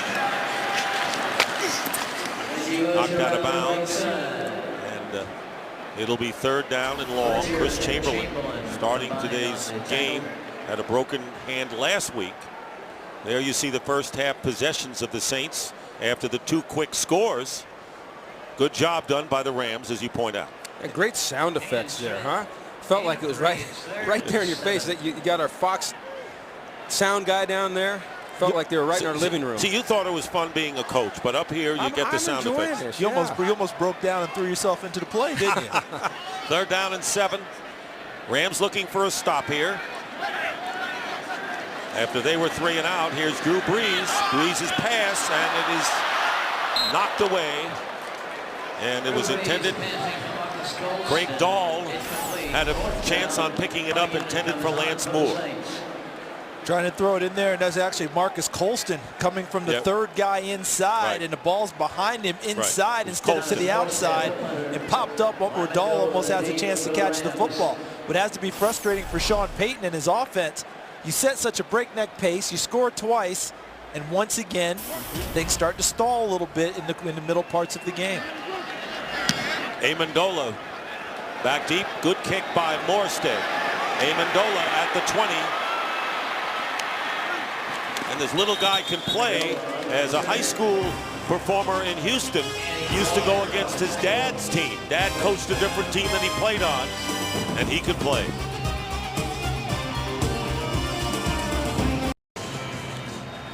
Greg Williams, the defensive coordinator for the Saints. Earlier talking with Jonathan Vilma, his middle linebacker, who's an extension of him on the field. Drew Brees, Sean Payton on offense, Vilma and Williams on defense. Bradford goes underneath to Fells, and Fells with an extra effort gets 9 yards.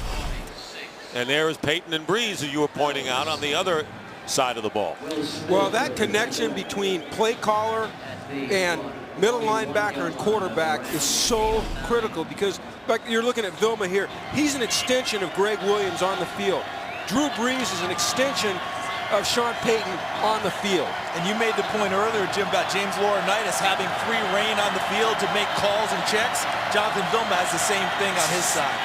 Jackson on 2nd and 1 gets the first down to the 45. What happens when the defensive man, like you were, is the head coach dealing with the quarterback?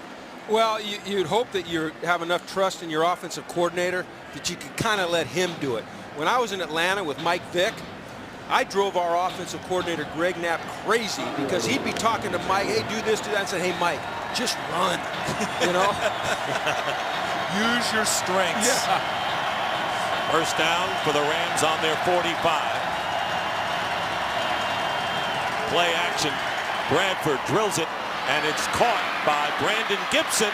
Changes direction in Saints territory and dragged down at the 23 by Malcolm Jenkins. A 32-yard pickup for the Rams. What a terrific move by Gibson. And as deep as the safeties play for the Saints, Jim, this is what I don't expect this. Look at how deep he is, all right? Look how far that distance is between the line of scrimmage and him. Now watch the catch by Gibson. When a safety's that deep, I wouldn't expect the second move to get by him as that one did. Great point. Longest play from scrimmage for the Rams. First down on the Saints 23. Here's Jackson, who's tackled from behind by the strong safety Roman Harper, and stopped for no gain. What's working for the Rams right now is their play action and their movement stuff that gets Bradford out of the pocket. With so much pressure coming up the middle out of this defense, they need to get him on the move. The other thing is they can't get away from the run game. Even though they're not having big success with a lot of long games, it's still got to be a threat. And the reason that they have the threat with the play action is because of what you just said, the run game. Without them being able to run it somewhat effectively, there is no play action to be able to throw.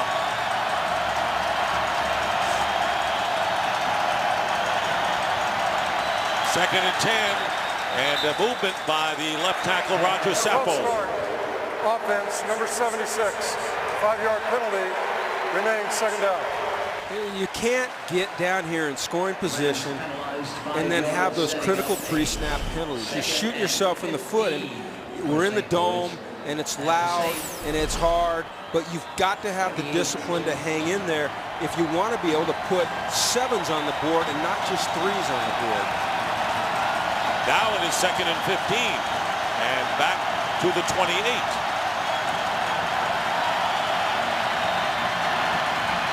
Bradford on the screen pass to Billy Bajema, his first catch of the game, and is tackled by Jabari Greer and loses a yard. Well, watch the fullback, Miller. He misses his block out here, and that was critical. You just saw it out of the corner of your eye there, but he's got to make that block. If he makes that block, that play goes. And Jabari Greer able to slip past it. The one guy in this situation that the Rams have not found all game long, Denario Alexander. I'm not even sure he's on the field on this play. It'll be third and 15.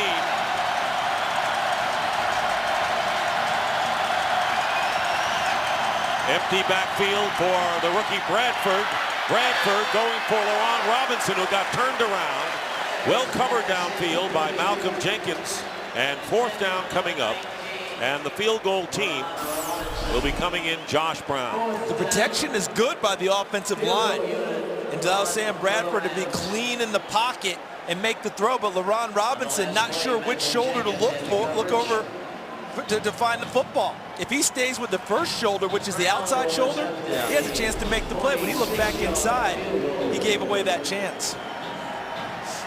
So the Rams trying for their third field goal. Brown from 46.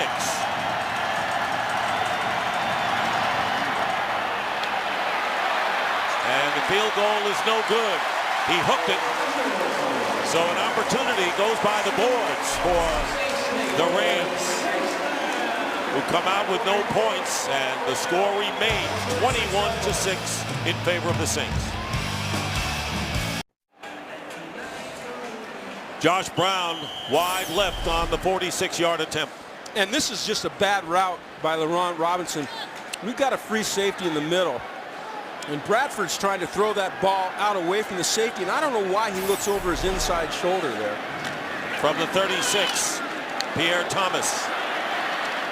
And first came back after missing 9 with an ankle injury. Only his 4th carry, does not gain anything, as Laurinaitis is in there, and he's on a pitch count today, just getting back. Reggie Bush back for his 3rd game. But Gary Gibson really stacked that play up. The defensive tackle, Gary the Bear, did a nice job, which allowed Laurinaitis to come in and help clean things up. 2nd down and 10. Reggie Bush now in there. Bush on the catch. And he's tackled by Quincy Butler, as well as Brian Keel, getting 5 yards. Quick Hit NFL Football gives sports fans a chance to coach their own NFL team for free. Choose your favorite NFL team, call the plays, and guide your team to victory. Play today at foxsports.com or NFL.com. I know they're up 21-6, but I think Sean Payton thinks picking up this 3rd down is critical, because they have not established much rhythm since the first quarter on offense. Thomas and Bush both in there now, 3rd and 5. And Breeze stepping up, drills it, and it's caught. And it's Lance Moore with the first down as he gets into Rams territory to the 46, picking up 13. Just way too much time for a guy like Drew Brees to stand back there and survey the field. Great protection. They only rush 3 here, drop 8 into coverage, and they just can't get to him. Number 64. And he was looking out here, 13 yards on but the pass. it's well covered, and eventually guys get open in zone. Sean Payton said Lance Moore is the smartest player on the offensive team after Drew Brees. Quite a compliment. Brees regains his footing and going deep. Double coverage, knocked away. Meacham, the intended receiver. And good defense downfield. The Rams had him pegged with Dahl and Butler. Watch Drew Brees on this play. He slips as he comes out after the play fake to Pierre Thomas, but there's no panic. And then the second thing that occurred to me was he's throwing into double coverage, but he thinks his receivers have an opportunity to come down with the football even double covered, so he puts it out there and gives them that opportunity. Meacham does not have a catch in this game. He has been a hot receiver. And Reggie Bush, no gain. Chris Chamberlain making the tackle. Meacham in the last 3 games has 3 touchdown catches, but today has been shut out. No gain. To your point, Charles, Sean Payton told us he doesn't feel like the matchups that they get deep with their safeties on the wideouts are anything to worry about. So he's just going to loft the ball up there, feeling that his receivers against these Rams safeties have an opportunity to make a play on any ball that's in that 50-50 area. Saints are 9 of 11. How about those numbers on 3rd down? 3rd and 10. Brees' pass. It's caught. It'll be a first down to Colston. So now 10 of 12 for the Saints, coming in 2nd in the league when they have 3rd downs on offense and a first down to the 35. It's a tremendous collection of receivers, a true plethora of riches. But how about the protection that allowed Drew Brees to remain clean in the pocket, step forward, and deliver another strike downfield? Golston with 5 catches and 2 touchdown receptions and a first down on the 35 of the Rams. Pierre Thomas. And wrestled down by Chamberlain after picking up 4. And another Saint player is shaken up. I think it might be a shoe issue there. Look like John Stinchcomb. Yep, he's Need a all little right. bit of help to pop that size, whatever, back onto those dogs and get up and play again. It's interesting how that offensive line has been intact, and that is really a secret to a team's success any year. Right. You know, the continuity amongst those 5 guys is so critical. Second down and 6. Breeze pumps once. Caught, touchdown, Lance Moore. 31 yards, and the Saints add to their lead.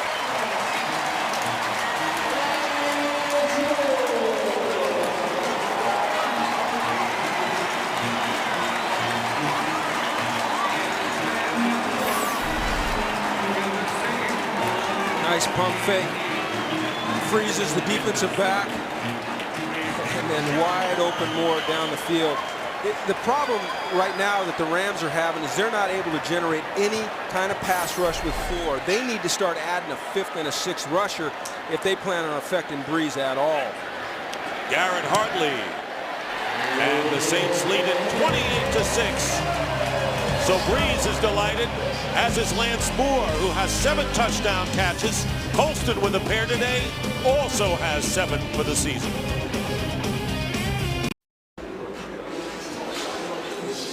And we're back here at the Superdome. Drew Brees, Lance Moore, and the Rams trying to defend Drew Brees. No one is doing a good job of it in the league. Danny Amendola back deep to return the kick. Thomas Morstead with under 5 minutes to go in the 3rd. Here's Amendola. He's tackled by Marvin Mitchell. How about Drew Brees and his leadership? Well, great quarterbacks are great leaders, and this guy is about as good as they get.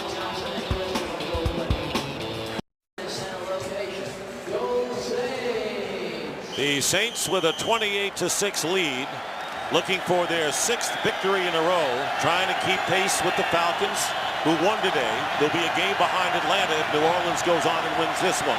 First down at the 21 for the Rams. Here's the quick pass to Amendola, and tackled immediately by Tracy Porter, and a loss of 1. Let's go back to the touchdown and circle the right corner here. Quincy Butler, he's responsible for the deep 3rd. That's the deepest outside zone, but he gets his eyes back inside. He sees the flat route, reacts a little bit to the pump, and it's over from there, because you are not going to catch that receiver right there. Too much speed with Moore. And there's Steve Spagnuolo bringing his defense together to talk to him about a few adjustments. So much for just adjustments happening at halftime. They happen in every series, almost every play. Second down and 11. And knocked down. Good play. Jabari Greer makes the play against Laurent Robinson, and it'll be 3rd down and 11. And now you can see the Saints playing with the lead, playing with a lot of swagger on offense and defense here. Zero fear of the defensive backs against the Rams receivers in terms of them running past them and making a big play. They don't have any right now. They're just going to stay right on their hip, run with them, and try and make a play on the ball.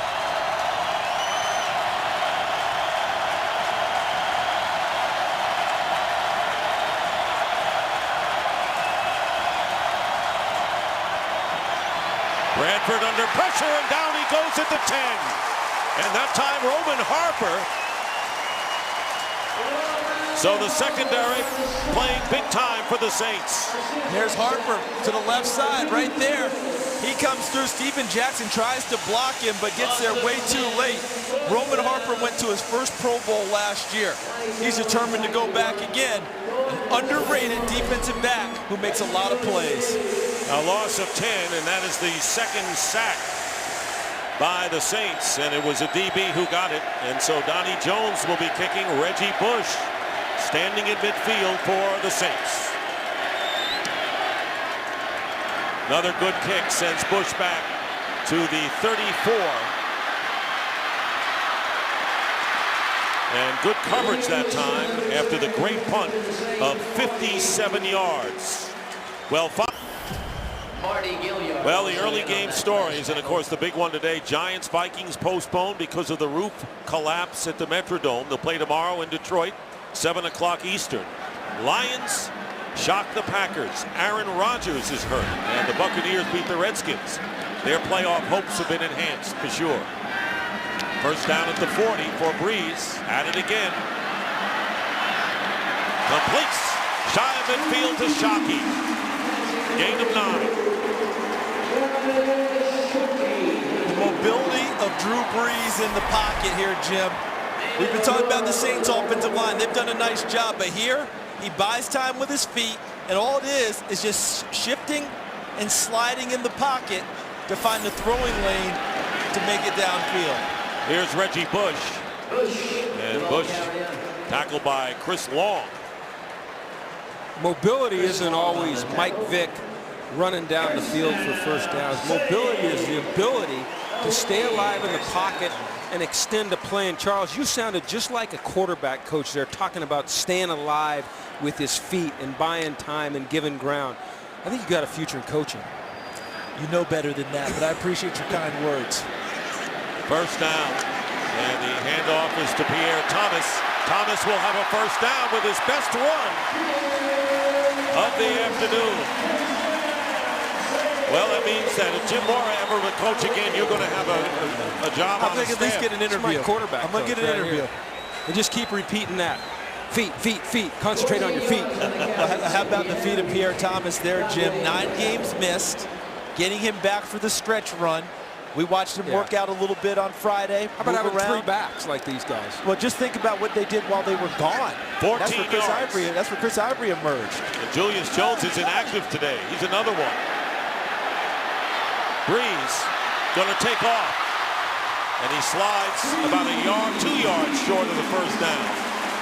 With under a minute and a half to go, he gets 8 yards. And the Saints trying to make it 6 in a row. And it's interesting, guys, as we take a look at the ad-libbing here. What doesn't he do well? He can throw the ball down the field. He's great orchestrating an offense, and he knows how to slide. Yeah, Josh Freeman needs to take a lesson from him, the young player from the Tampa Bay Buccaneers. They spent time together this summer where they said Josh Freeman to Drew Brees, hey, learn how to be a real pro. Learn how to do it like the guy who's a Super Bowl MVP does it. They did not cover sliding because we've seen Josh. That's one skill he still needs to work on. On that last play, Pierre Thomas getting the first down for the Saints. Under a minute to play in the third. The rushing story. Thomas stays in the game. First down on the 24 of St. Louis. Here's Breeze. Gets rid of it, and it's caught by Thomas. And look how quickly Breeze got rid of it. He could sense the sack, and he flipped it to Thomas. It's uncanny. This guy is so special. He sees everything. He feels pressure. He knows where everyone's going to be. He wanted to strike on the sideline downfield. Yeah, and he's so accurate, Charles. It doesn't matter if there's pressure on him or he's standing in a clean pocket. He's accurate. And that will be the end of the third quarter. Breeze with 3 touchdowns today. And the score, Saints 28, Rams 6. And Fox NFL Sunday will continue after a break from your local Fox station.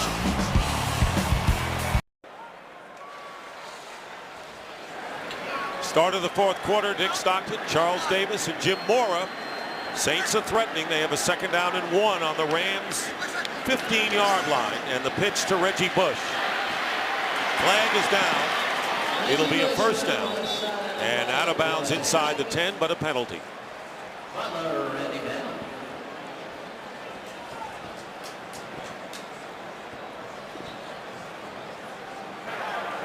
Holding, offense number 85. 10-yard penalty, repeat, 2nd down. That was the tight end, David Thomas. There's David Thomas working. What he did was he grabbed the ankle at the end. I mean, if that was the Iowa State wrestling tournament, that's 2 points for a single leg takedown. Boy, they're powers, aren't they? Iowa State. Iowa, Iowa State, Oklahoma State, Oklahoma. Minnesota now involved. Is there anything you don't know about Charles? Oh, by the You're way, an encyclopedia of sports. Cornell's #1 in the nation now. There you go. Throw the Ivy League in. 2nd down and 8. Breeze rolling out, going for the end zone, off the hands of Colston. Trying to go to him for the 3rd touchdown of the game. Not this time. And it'll be 3rd down and 8. I didn't know he could overthrow Marcus Colston. No, because that's go-go gadget, as you called him earlier, and you think that he'd just be able to extend up and catch that ball. I mean, his catch radius is one of the best in the league. And I'm really surprised that this one actually got over the top. You saw him walking in the tunnel today, you were telling me. He and Robert Meacham coming in the tunnel after an early warm-up. So impressive. Terrific kids, first of all. And just so impressive when you look at their makeup and their build, and you think, my goodness, no wonder Drew Brees has so much fun showing up every day. 3rd down and 8. 10 out of 12 on 3rd down conversions. Can they keep it going? And this pass incomplete. And really a tough play as Lance Moore was the closest to the ball. And it'll be 4th down coming up for the Saints. Watch. This is supposed to be a screen inside to Reggie Bush. He starts outside. Now he's trying to break back inside, but a nice job there. CJ Ayu, 99 was the first one, and then James Hall, number 96, the second, to knock the timing of the play off and disrupt it, and Breeze had to throw it away. So here's Garrett Hartley, who's 10 of his last 11, including 5 in a row. This will be a 40-yard attempt by Hartley, and the kick is good. Hartley, who was replaced for 2 games by John Carney, but Sean Payton never lost confidence in his kicker. He gets 3, and it's now 31-6, the Saints. Rams losing here, and Seattle losing 40-14 to San Francisco. The 49ers could move to within a game of both of those teams in the NFC West. Now, the 49ers play at San Diego, but in 2 weeks, the 49ers play at St. Louis, and the 49ers won the first game between these teams. So, interesting in the NFC West as Amendola returning from the goal line and upended shy of the 20. And losing the ball, but down by contact. Jeff Charleston on the tackle for the Saints. And once again, our Junior Tigers on the ball. Highland Johnson and a couple of the players briefly pushing and shoving. It'll be a 1st down at the market at the 20. The Rams need to get something going here, and that sounds like you're stating the obvious, but I'm not necessarily just talking for this game. I'm talking about confidence going forward in their next 3 games. We've got a challenge. And the ruling on the field is that there was no fumble. Coming over to talk on the Saints side. Charleston providing the hit on Amendola. Is that ball moving and working its way free before he hits the ground? Close. Take a look here. It's going to be an interesting New Orleans call. is not challenging the ruling on the field due to the fact about a clear recovery needs to be present in order for them to be able to get the football. 1st down, St. Louis. That's a great job by Tony Corrente of coming over to Sean Payton, clearly explaining the rule and giving him a chance to pick up the challenge flag. And that's what the rule is meant to do. I thought Tony handled that perfectly, and I'm sure Sean's very thankful for that. Very clean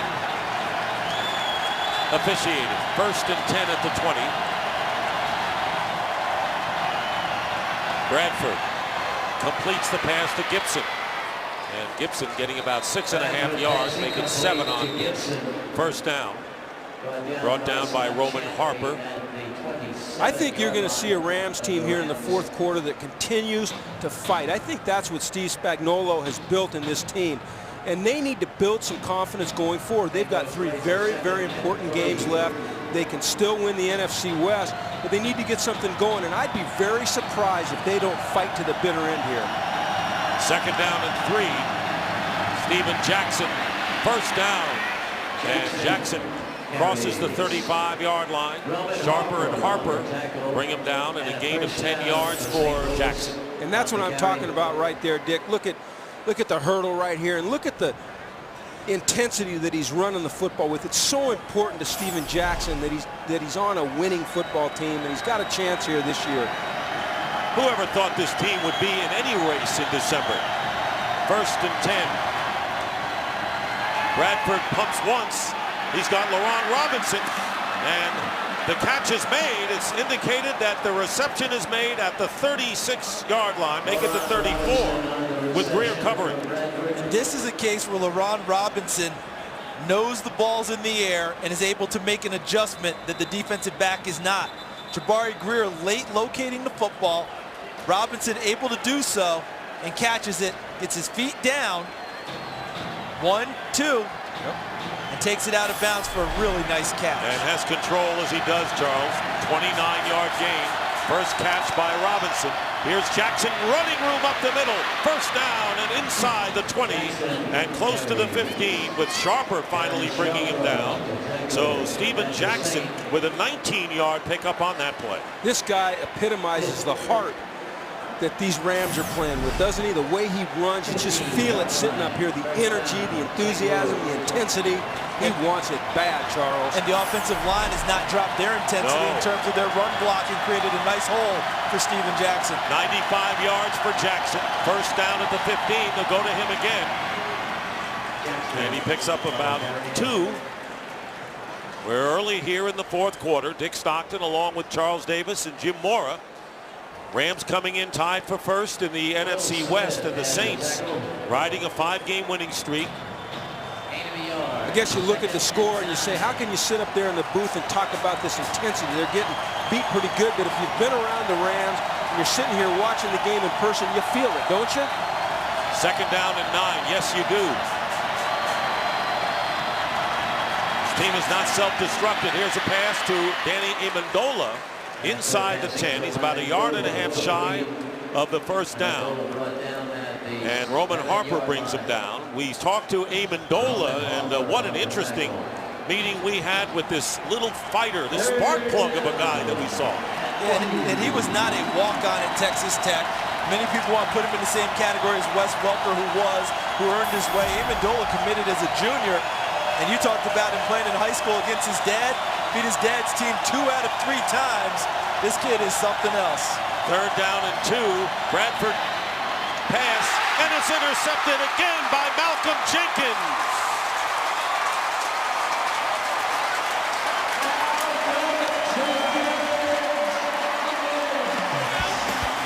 And the Saints just won't let the Rams get in that end zone. 2nd interception by Jenkins, and the Rams looked like they finally were going to get in. Not to be. What you've got is a double between Jenkins and Sharper, who you can't see on Amendola here, and that allows Jenkins, when Amendola goes to the flat, to slough off and free up, and he gets the interception. 2 big plays by that young man today in the red zone. And LaRon Robinson was the target, so the Saints have a first down on the 8-yard line, and the pass out dropped by Colston and covered by Fletcher, bringing up 2nd down. Give Fletcher a little bit of credit. Remember, he hurt his shoulder early in this game. First series of the game, went out. We weren't sure he'd be back. Just made it back on the field for the majority of the snaps. A learning experience for Sam Bradford. Absolutely. You know, when you're a young player like this, you're going to have some games like this. You come into a hostile environment against a red-hot defense. It's going to pressure you. This kid will bounce back. He's got great poise. He's got confidence in himself. And even though he struggled today, look for him to finish the year very, very strongly. Reggie Bush runs it out for a couple. You know, it's interesting seeing that shot of him on the sideline. You know, inside is churning. It's killing him. And he's grinding. He's an unbelievable competitor. He was talking about playing ping pong. He thinks this guy on the team thinks he can beat me. He can't beat me. Yeah, Amendola. Right? But you notice that look on his face? He's pissed. It's not much different, though, than when he's thrown 2 touchdown passes. Steve Spagnuolo was talking, and even Pat Shermer, about they try drills in which they want the quarterback to throw an incomplete pass as part of a situation. He refuses to do that. Not going to happen, He's a perfectionist. Coach. Not going to happen. 3rd down and 8 from the 10. Now it's Pierre Thomas in the same backfield. Play action Breeze from the 1. Airs it out. And it's picked off by Craig Dahl with the interception. Dahl cutting in front of Lance Moore. And that is the 2nd interception thrown by Breeze. And the Rams will get it back close to midfield when we come back. Oh, they're at the line.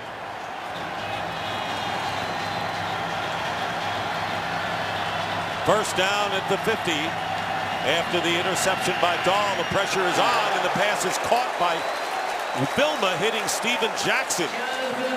A ferocious hit as he caught it, but he held on, and there'll be a loss of 4. And Steven Jackson shaken up, stays in the game. I'll tell you one guy who's not taking his foot off the pedal. That's Greg Williams. He is flat bringing it. And Jonathan Vilma diagnosing and finishing off a play. 2nd down and 13.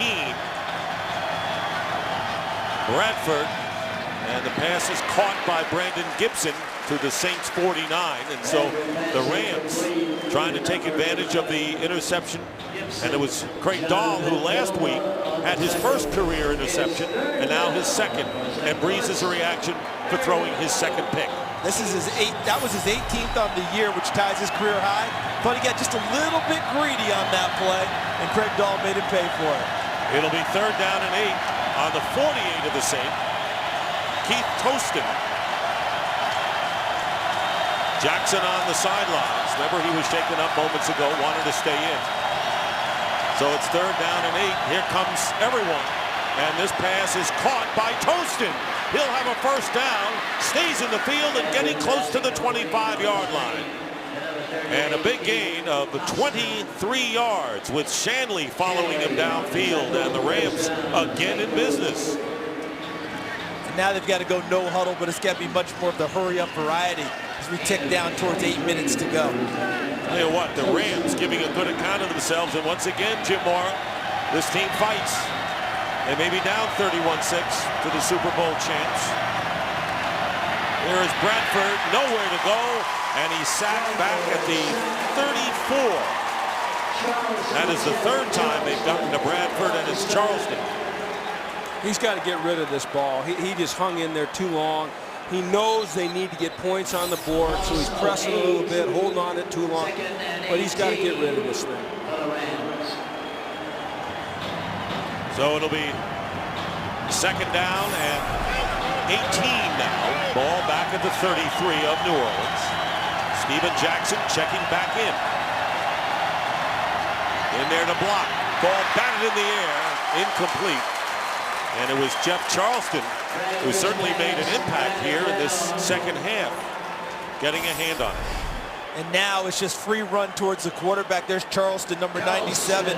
You push the pocket as deep as you can, and when the ball's released, get your hands up into the passing lanes, and that's a result. How about the defensive leaders? Jenkins, 2 picks, 1 for a score.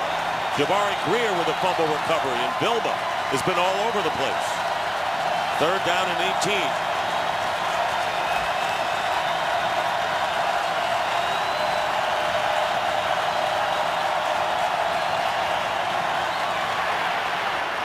Pass intended for Amendola. Roman Harper putting the pressure on.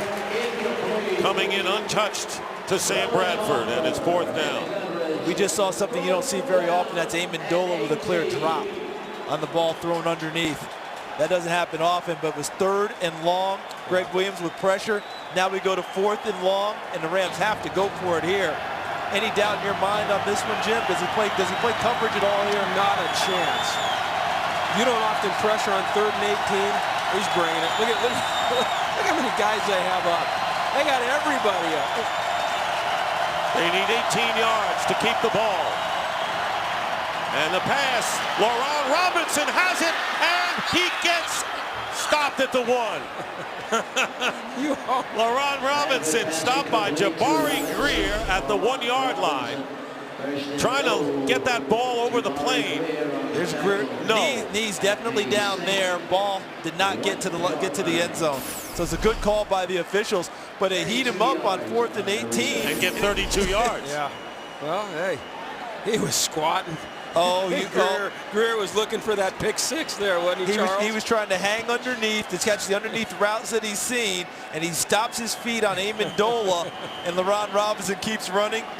Nice throw by Sam Bradford. And the Rams call a timeout.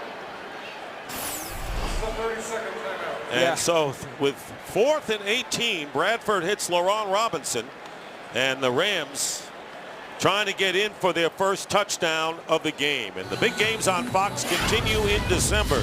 Next week, a rematch in a game that very well may decide the NFC East title as the Eagles travel to New York to take on the Giants. Then a week after that, the Giants again head to Green Bay for a showdown against the Packers. The big games are on Fox. Eagles, Giants next week. Giants, Packers in 2 weeks. I think.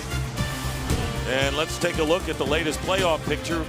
Falcons beat the Panthers. Bears losing to the Patriots. Eagles play later. And here it is. The handoff to Jackson. And Jackson is stopped, hit immediately. And it'll be 2nd down and goal. Marvin Mitchell right in the middle of that scrum. So it's a defensive play caller here on 2nd and short with a threat like Steven Jackson. How do you tell your team to play? Because to me, this is the down you throw on to have an opportunity. Greg Williams telling his team, don't let them get in. Looks like the same formation, 2nd and goal. This time Bradford flush from the pocket and throws it away. Good pressure, Danny Clark coming in along with Will Smith. Everyone covered though. They fake it inside to Steven Jackson, but they really didn't have a problem with that. Everyone else is covered in terms of eligible receivers, and they have to chase Sam Bradford out of the pocket, and he gets rid of it. It'll be 3rd and goal, and Hank Fraley, the center, lining up as a tight end. Remember, they don't have the fullback in there. Here's Jackson. And Jackson stopped again. The ball comes loose. Roman Harper. And Bradford chases him down. Roman Harper comes out of the pack with the ball and runs it back to the 17-yard line, an 82-yard return of the fumble. Jackson trying to get in for the score here. Number 1, there's Britt Miller on the lead, but the ball doesn't cut. Yes, well, I don't know about that. I mean, he's extending and putting it on the line. I don't know if that's going to be a fumble. That's a touchdown. To me, that's either a touchdown or he's down by contact. Yeah, the knee may have been down. Right. That's a touchdown. So either way you rule it, you've got to challenge if you're the Rams. You can't let that stand. Because the knee is already going down there. He's extending the football there. Either way, this goes. Roman Harper tomorrow in the meeting room. Oh my goodness. Challenging on the ruling on the field that the runner did not score a touchdown. A quarterback running down a defensive back, he will never, ever, ever hear the end of this from his teammates. And you flip it over for the Rams, okay? Because Sam Bradford has shown his team the value of hustle.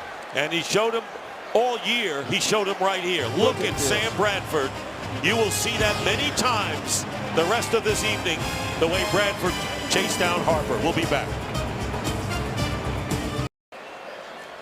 Mike Pereira in our Fox Command Center. What did you see here? Well, I think you're looking at 2 things. Not a touchdown because the right shin, the right knee is down before the ball. There's your shot before the ball actually gets to the plane. So if it wasn't that, it'd be a touchdown. But here in this case, right shin being down, that should put the ball at the half-yard line. Was down by contact with the ball at the 1/2 yard line. It will be St. Louis's ball, 4th down and 1/2 to go at the 1/2 yard line. So, Mike, exactly right, Mike.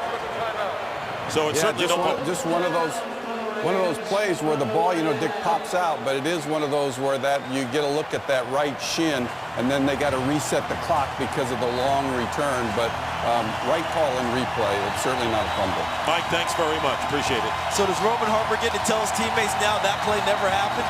No, he still has to live with getting run down by Sam Bradford. But of all the plays in this game, Dick, and you alluded to it, that was the most impressive to me, Sam Bradford's effort. It'll be 4th and goal. Jackson goes out to the left. Quarterback sneak. No signal. Will be one in a second here as soon as I see him over the line.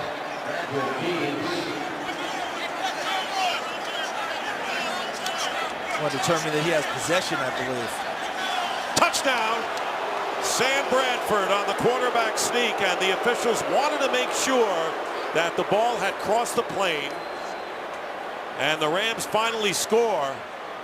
But it was pretty difficult, wasn't it, guys? It was.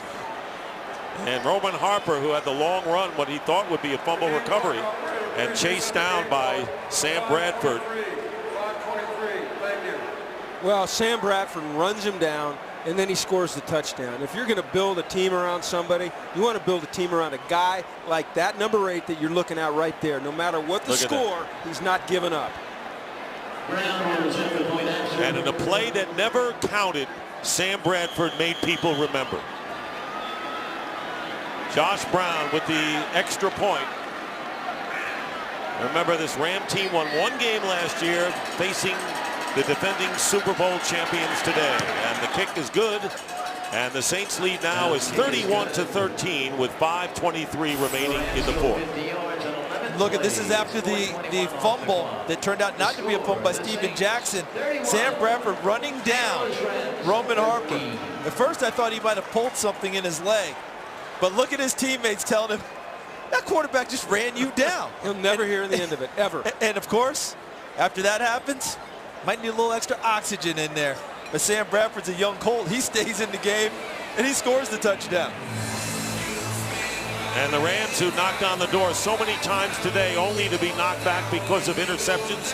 One return for a touchdown. Finally get it over on 4th down and goal. And remember, they had a 4th and 18 to set themselves up for this opportunity. Well, we know what the Saints are about. We know that they've got an outstanding offense that now is very balanced with their run game. We know they've got a great quarterback that can throw the ball down the field. We know they play aggressive defense, and we know that barring any unforeseen things, that there's a good chance they'll win the game today. But we're finding out a lot about the St. Louis Rams today in a game that's very difficult for them. Pierre Thomas is going to go back and return this kick, but they expect an onside kick here. 5:23 to go. And here is the kick, and it will go out of bounds at the 42. Kickoff out of Flag bounds. there. New Orleans will take the ball at the spot where it went out of bounds, 1st down. Fox. Mike Sherman, the former Packer coach, leading the Aggies. They are the tri-champions of the Big 12 South this year. Lost the tiebreakers to go to the championship game, but very happy to be in the Cotton Bowl. 1st down on the 43.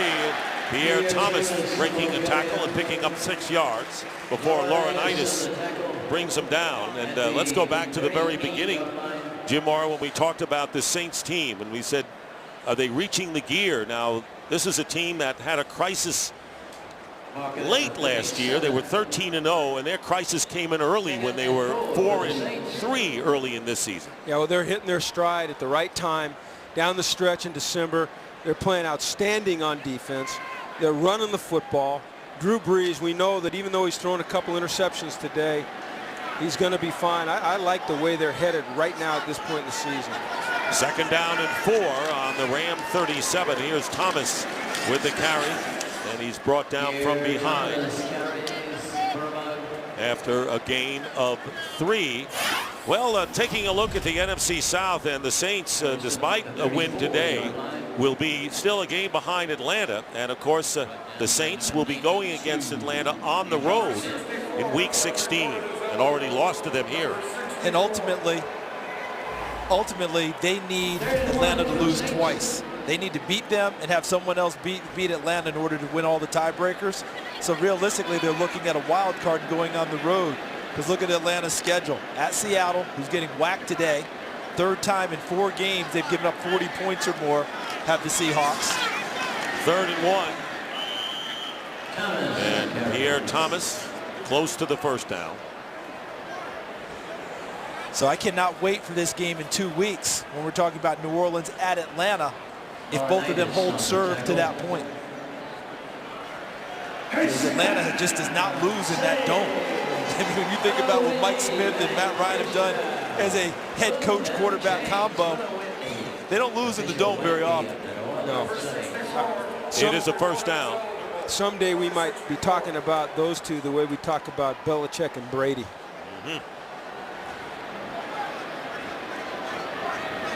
First and 10. The handoff to Pierre Thomas, and nothing there. And of course, you know, Mike Smith last year was a big deal for the Falcons to say they've gone back-to-back years with winning seasons, and now they're looking for much higher goals. Well, the Rams have called a timeout. They have one left with 3:04 remaining in the game, and a lot of new coaches and a lot of young quarterbacks really making an impact. Steve Spagnuolo and Bradford.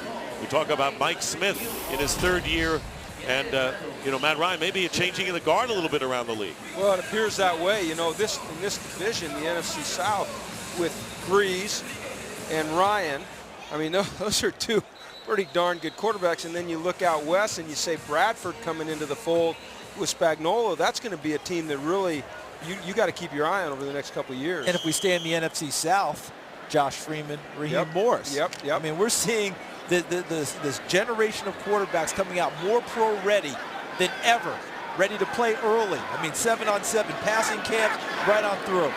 2nd down and 10 at the 33, and the pitch to Thomas off the left side.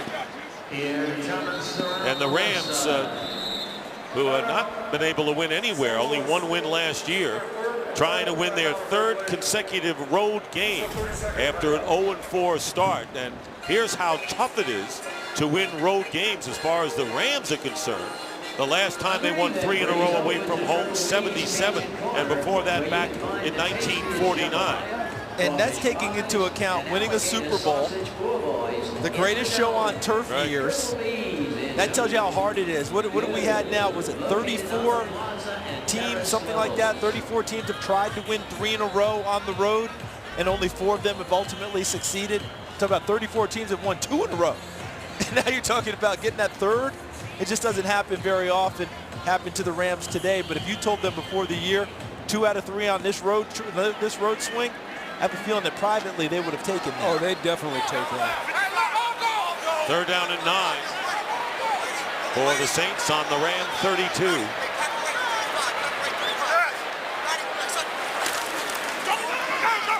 Drew Brees goes down at the 41. Eugene Sims, who was a 6th-round draft pick, not from Texas A&M, but West Texas A&M, and a loss of 8. That's the first sack for the Rams today. That will bring up 4th down. 4th down for the Saints. And want to bring you up to date tonight on Fox, Running Wild at 7 o'clock Eastern, right after the game, followed by The Simpsons. 2 parts to The Simpsons, then Family Guy, a special 1-hour episode, and American Dad. That is our lineup tonight on Fox. Timeout.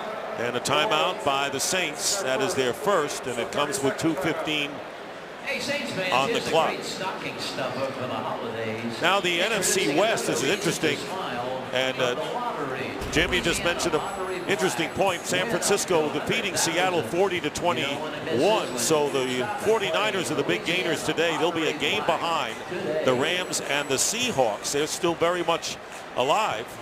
And when you look at the future with Sam Bradford, St. Louis is in solid shape as we take a look at the remaining games of the Rams and the Seahawks. Well, they're the only team, the Rams are, in that division that have a young quarterback. that they can build around. Of course, Matt Hasselbeck in Seattle is still playing at a high level and a very good player, but he's getting up in age a little bit. Great competitor, but you can't fight Father Time.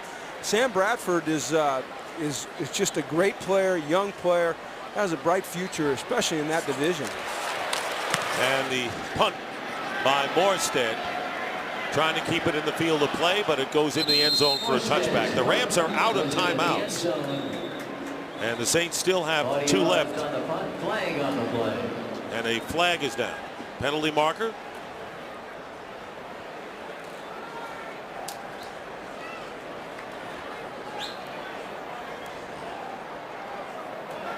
Holding, kicking team number 59. St. Louis has opted to take the penalty after the touchback, puts the ball at the 30-yard line, first down. It's on Anthony Waters. Next week, by the way, the Rams play Kansas City. As you look at the early game headliners, Michael Turner with 3 touchdowns to lead the Falcons. Hines Ward with a big game, going over 100 as the Steelers beat Cincinnati. And David Garrard as the Jaguars won a big one. They could end up being a home field champion in the AFC South. Did they get ready for the Colts? Right. Coming up. Keith Toston carrying the ball for the Rams and picking up 9 yards. As I was mentioning, the Rams play Kansas City next week. The Chiefs lost to San Diego 31-0 today in that annual Governor's Cup. It's like a college bowl game. 2nd down and 1. Keith Toston with a first down to the 48-yard line of the Rams, who trail 31-13. The 49-yard line. But they keep fighting, Dick. They keep fighting. They do, and the Rams will drop to 6-7. Seahawks also 6-7, and the leaders in the West are under 500. Essentially no blood today for those leaders, but the problem is you might have brought San Francisco into the picture. Flag is down as Toston carries, picking up 8 yards on the play. And the story of this game, 2 red zone interceptions by the Saints, but the big one was Malcolm Jenkins, who actually picked off both of them. His 96-yard return for a touchdown. At the time, the Rams, had they scored a touchdown, would have narrowed it to 14-13. Instead, it was 21-6. Illegal motion, offense number 84, was moving forward at the snap. 5-yard penalty, first down. Denario Alexander. So that was the crux of the game to that point. Yeah, the Rams were unable today to capitalize on good field position, some turnovers, and here the interception you talked about, Dick. But the Rams did some good things, and they had some chances to make this game closer than it is. They're just not quite there yet, but they're certainly moving in the right direction as an organization. And what we saw with Malcolm Jenkins, the ball hawking skills that you saw at Ohio State are starting to translate now to the pro game, whether he's playing safety or corner in the slot. And the carry as we wind down to a minute to go by Keith Toston. We want to thank our production and technical crew led by Pete Macheska, our producer, Artie Kempner, our director, Fran Morrison, our associate director, Yvonne Wagoner, who's been in charge of making sure those numbers have been timely and correct, and they have been. 2nd down and 12, and under a minute to go. The New Orleans Saints will go to 10-3. Still a game behind Atlanta in the South. Here's Toston again. And with Atlanta, the #1 seed, and now New Orleans, are we looking at the 2 best teams in the NFC? Your thoughts? I think so. I definitely think so. With the Bears getting blasted today, with Green Bay getting beat and Rodgers getting hurt, I think the 2 best teams, without a doubt, in the NFC are both in the same division.